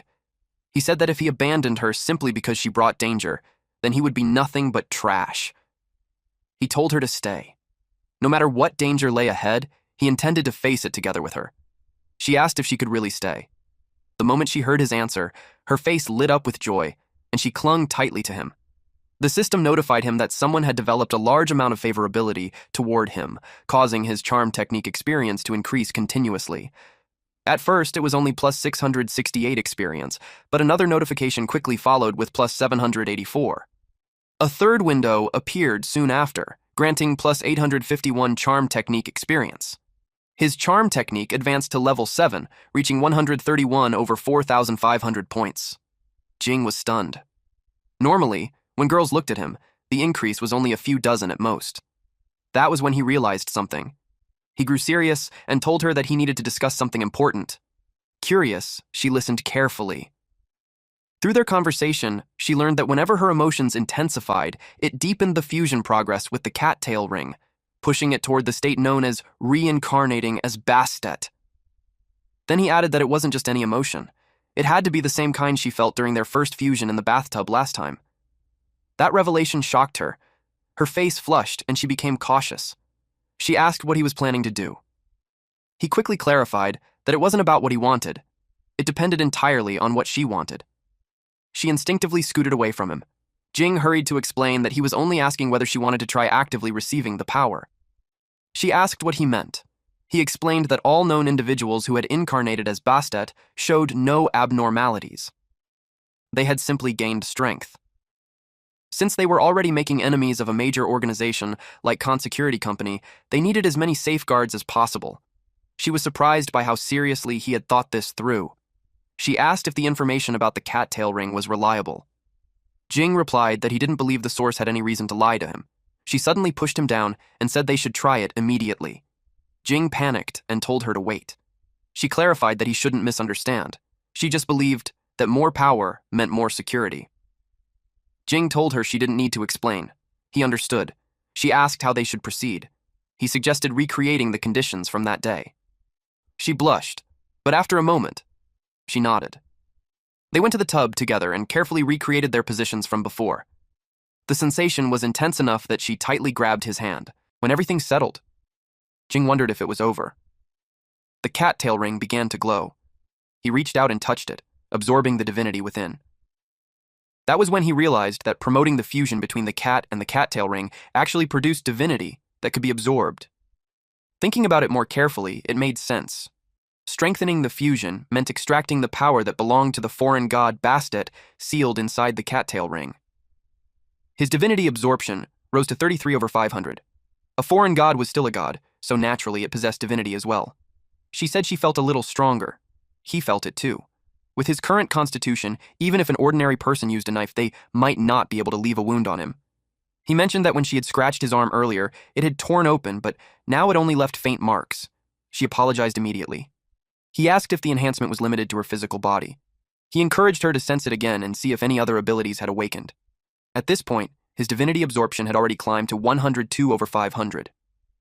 He silently hoped the absorption rate would increase even faster. She raised her hand and revealed her claws. According to her, the technique was called Serpent Slaying Vanguard. The wildcat war goddess Bastet carried many titles, and one of them was Serpent Slayer. She had slain the chaos serpent Apep, gaining the authority to restrain anything related to snakes. His curiosity was instantly piqued.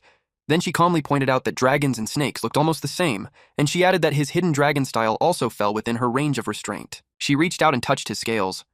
Jing couldn't believe it. He had practiced a technique related to dragons and somehow gave himself a built-in debuff. He quickly clarified that it couldn't be right.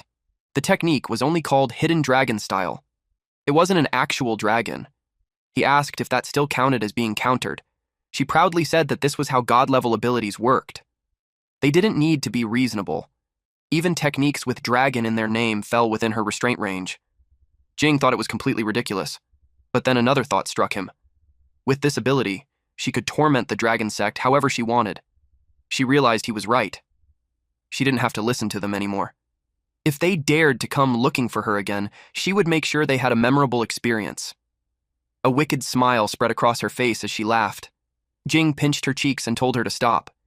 Then he told her to leave future problems for the future. After that, they went to bed. She returned to her cat form and slept quietly beside him. Jing had only promoted the fusion of the cattail ring once, yet he had obtained an astonishing amount of divine substance. In total, he gained 309 units, equivalent to an entire gold relic. And only then did he truly understand what divine substance was. If divine substance was the source of a god relic's power, then logically, any relic drained of it should lose its strength. But in reality, the god relics he absorbed divine substance from showed no change at all. Unable to make sense of it, he decided not to dwell on it and focused on upgrading his skills instead. Twin Life advanced to level 3, requiring 9/500 divine substance for the upgrade. Its passive effect granted 2 lives. After death, he could freely choose a resurrection time within 7 days. The cooldown dropped from 80 days to 70 days. Just as he expected, each level reduced the cooldown by 10 days. It made him wonder, if he reached level 10, would resurrection become infinite? The system then presented him with a choice: physical defense, reaction speed, calculation ability, concentration, or memory. He paused, unsure which passive effect to select. 3 days later, at the Hidden Dragon Dojo. He focused on enhancing his physical defense. When he threw a punch, the impact rippled outward in visible waves. 3 days ago, he had chosen to strengthen his physical defense. While reaction speed was also tempting, the upper limits of the Hidden Dragon style's 5 great killing moves were almost entirely tied to the body's endurance. He attempted to use a Hidden Dragon style technique infused with Jin force. If martial arts were mathematics, then the coordination of movements and force was like assembling complex formulas. And Twin Life didn't alter the formula. It was simply added on top. The final power doubled. Rolling Wind and Thunder was already a punch that could explode with double power. After reinforcing his physical defense and stacking the Twin Life effect, it became borderline invincible. When he unleashed it, the force carved marks through the air and shattered the ground beneath him. Xianying called out to him. Someone was looking for him. Her tone made it clear she wasn't happy about it. It was Void Blade. She said she'd something to tell him. He didn't expect her to show up in person. Xianying questioned him about who she was, but he couldn't explain. Void Blade interrupted, asking if he was done chatting. Her time, she said, was precious. Xianying snapped back, yelling that if she had something to say, she should just say it and stop acting mysterious. Void Blade replied calmly that only Jing could hear this. That answer only made Xianying more annoyed. Void Blade then suggested they talk somewhere without people. Seeing Xianying's reaction, Jing knew this wasn't going to end well. Once outside, he asked what was so urgent that she had to come herself. She told him to relax. She was only there to pass along a message. He immediately thought of Yu King. Judging by her expression, his guess wasn't wrong. Void Blade projected a hologram of a young woman. She introduced her as Otogi Suzuka, the third heir of the Otogi clan, one of the Far East's 6 great Zaibatsu. The blade in her hand was a god relic. God 519, the unbreakable blade. Its ability was simple and absolute, indestructible. The idea of the strongest spear meeting the strongest shield felt almost too perfect to be real. Void Blade noticed his doubt. Among all known god relics, there was no such thing as an unshatterable shield capable of countering it. Someone had once used a special method to expose God 519 directly to temperatures exceeding 10 million degrees. The blade had remained completely unharmed. He asked if this was a new containment mission.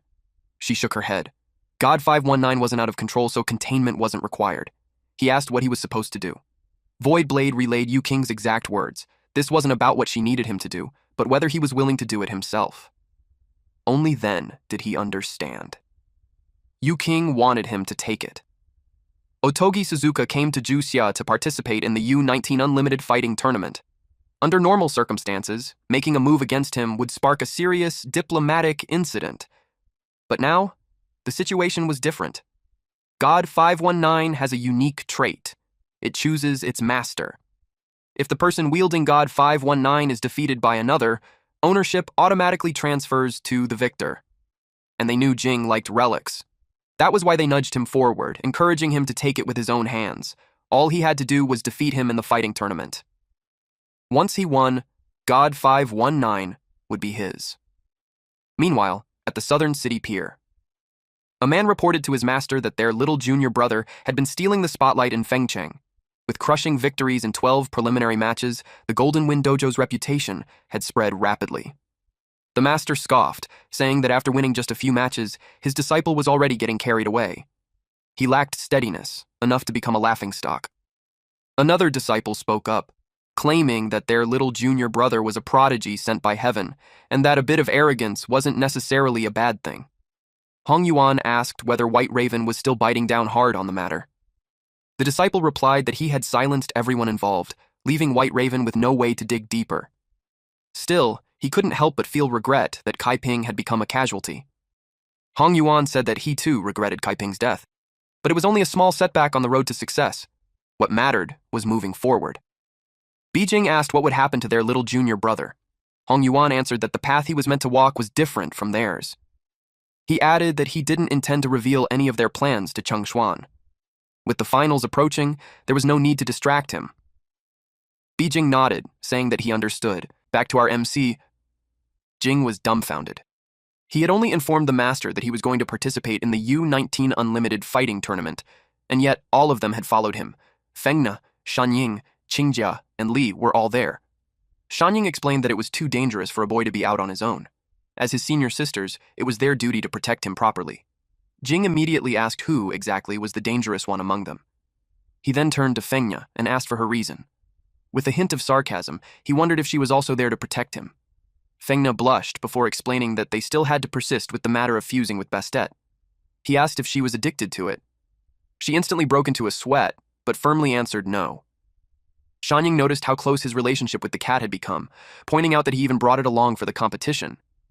Deep down, Fengna wanted to say that she simply wanted to stay with him, and that Shanying should mind her own business. Shanying then remarked that it must be hard to train with the cat around, and suggested leaving it at the hotel. Fengna immediately threatened that if he did that, she would run away from home.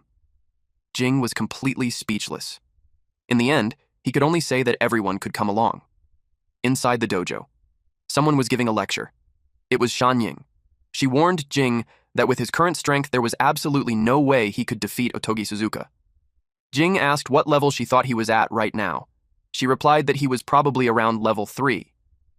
He then asked if this level system was something specific to Fengcheng. She proudly said that she had invented it herself. Jing stared at her, unable to believe it. She insisted that her judgment was backed by solid evidence.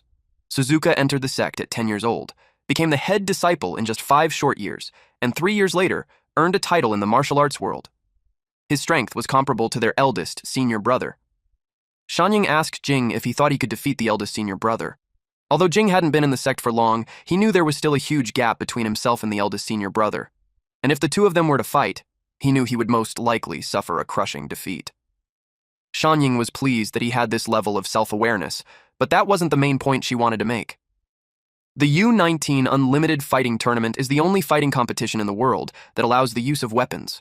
A weapon's strength can heavily influence the outcome of a match. Likewise, a contestant's overall strength is closely tied to their proficiency with their weapon. She asked him that if he had to choose a weapon that suited him best, which one would he pick? He replied that he wouldn't choose any. He only believed in his fists. She then asked whether he would still cling to that belief if she told him that Suzuka, while wielding a weapon, was as strong as 9 eldest senior brothers. That made him hesitate. She wrote 3 words on the board: wielding a juxi sword. Even though she had never personally fought the eldest senior brother, she knew he had long mastered all the killing moves of the Hidden Dragon style.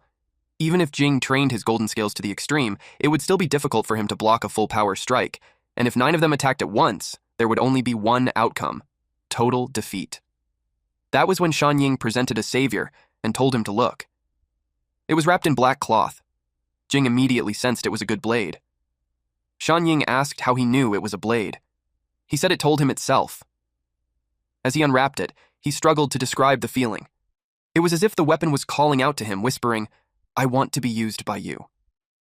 Shan Ying smiled, clearly satisfied. She said that since she hadn't given him anything since he joined the sect, this blade would be her gift. Jing asked how much it was worth. She explained that the main material was dragonbone steel, forged together with star iron stone, moonlight thread, and blood amber. On top of that, the forger was Master Hejuxi. Altogether, it was worth around 20 million. She brushed it off, saying it wasn't that expensive, but Jing knew the truth. It was worth his entire net worth. He accepted the blade. Although he now had a weapon, swinging it still felt awkward. He wondered if it was like in games where you could use a weapon perfectly the moment you picked it up. Suddenly, he sensed danger. Something flew toward him. Instinctively, he raised the blade and blocked it. It was the Master. Jing immediately asked if there were any techniques related to weapon usage in the Hidden Dragon style. Li explained that top-tier martial arts were all interconnected. As he spoke, he poured the tea from his cup onto the ground. Moves that could be executed with fists and feet could also be executed with weapons. Jing was stunned when he saw the tea water drill a hole straight through the floor. The Master reminded him that the competition was approaching fast and that he needed to learn a powerful killing move. Without warning, Jing's consciousness was pulled elsewhere. He saw the Master wielding a blade. Jing found himself surrounded by countless swords, one clutched tightly in his own hand. At the same time, cuts bloomed all over his body. He looked down at himself. His fingers were severed. Fear surged through him. Then he noticed the corpses piled beneath his feet. The vision forced him to breathe heavily. His expression twisted, clearly shaken. The Master's voice echoed, asking him how it felt. Only then did Jing understand. What he was feeling was killing intent. Lai explained that the Asura Blade intent is formed by pushing the QE of motion to its absolute limit. When mastered, it can affect others without physical contact, relying purely on spiritual consciousness. Jing asked if there was any scientific explanation behind it. Li replied that their Hidden Dragon style could summon a dragon at will, so scientific logic had already left the conversation. Since Jing wanted to learn weapons, Li offered to teach him the Asura Blade intent. Even without the proper physique or killing techniques, simply swinging a blade with that intent was no small feat. They started immediately. Jing said sparring with him felt like overkill. Li asked what he was thinking and told him that Qing Jiao would accompany him. He was instructed not to think about techniques or forms. All he had to do was attack Qing Jiao with genuine killing intent. If the opponent was her, he would not hesitate to hold back. He swung his sword at her, but she dodged cleanly. She countered with a sharp karate chop, but he slipped away in time. Then he tightened his grip on the sword. The Master told them to do it again.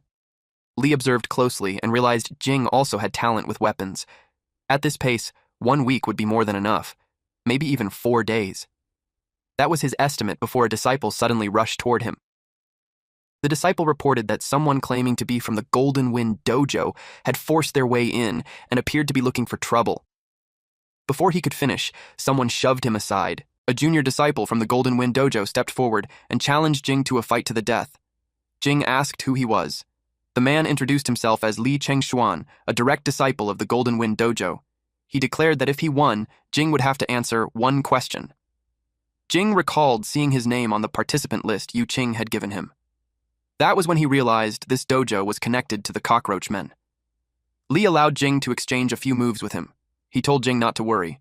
This was still his master's territory. Jing told Chengshuan that he accepted. Bai Jing already knew Jing. He was the one who had killed number 1 and number 9. He warned Cheng Xuan that his opponent was strong and told him to be careful. Cheng Xuan waved it off, saying he had seen plenty of people who looked strong on the outside but were weak on the inside. Cheng Xuan told Jing that since he was older, Jing should call him Brother Li. He leaned in and whispered that Jing should relax. This big brother would hold back. After all, this was Jing's turf, and it wouldn't be good for him to lose too much face. Jing could only sigh. He told him that he talked too much. He stabbed his blade into the ground and vanished. Cheng Xuan froze in confusion. Jing appeared behind him, about to strike. But Cheng Xuan acted as if he had expected it. He shaped his hand like a blade. Jing clenched his fist and punched. Their fists collided head-on. Cheng Xuan was forced backward. His eyes lit up when he realized Jing wasn't simple at all. Jing acknowledged it internally. The golden wind white rainbow sword truly lived up to its reputation. His fist was bleeding. It felt strange. This was his first real fight against a martial artist. All his past enemies had been cyborgs or cockroach monsters. He was glad to finally face a proper opponent. Cheng Xuan charged forward. He swung his blade-like arms at Jing. Jing blocked with his reinforced forearm. The strike barely scratched his dragon scales. Cheng Xuan stared in shock when he saw the golden-scaled skin. Jing was only 17. He demanded to know how Jing had cultivated that level already. Jing answered by punching him and telling him to shut up. While airborne, Jing unleashed a flurry of punches. Fengna looked impressed. Shanying was stunned by how much Jing had grown. Jing wondered if cultivating the Golden Wind Rainbow Sword also strengthened the body. Anyone else would have collapsed after 2 or 3 hits, yet Cheng Xuan endured dozens, like a man made of steel, barely budging. Then Jing spotted an opening. He activated Twin Life. Just as he was about to land the blow, someone shouted for them to stop. Jing was startled, but he immediately pulled back. Hong Yuan stepped forward and said it was only a match. There was no need to kill. Cheng Xuan was already injured. Alright, that's it for today's story. If you want the weekly chapter updates for this series, those will now be uploaded on my second channel, Manhwa Updater. So if you don't want to miss what happens next, make sure to check it out and join the update gang. Thanks for watching, stay cool, stay awesome, and I'll see you in the next one.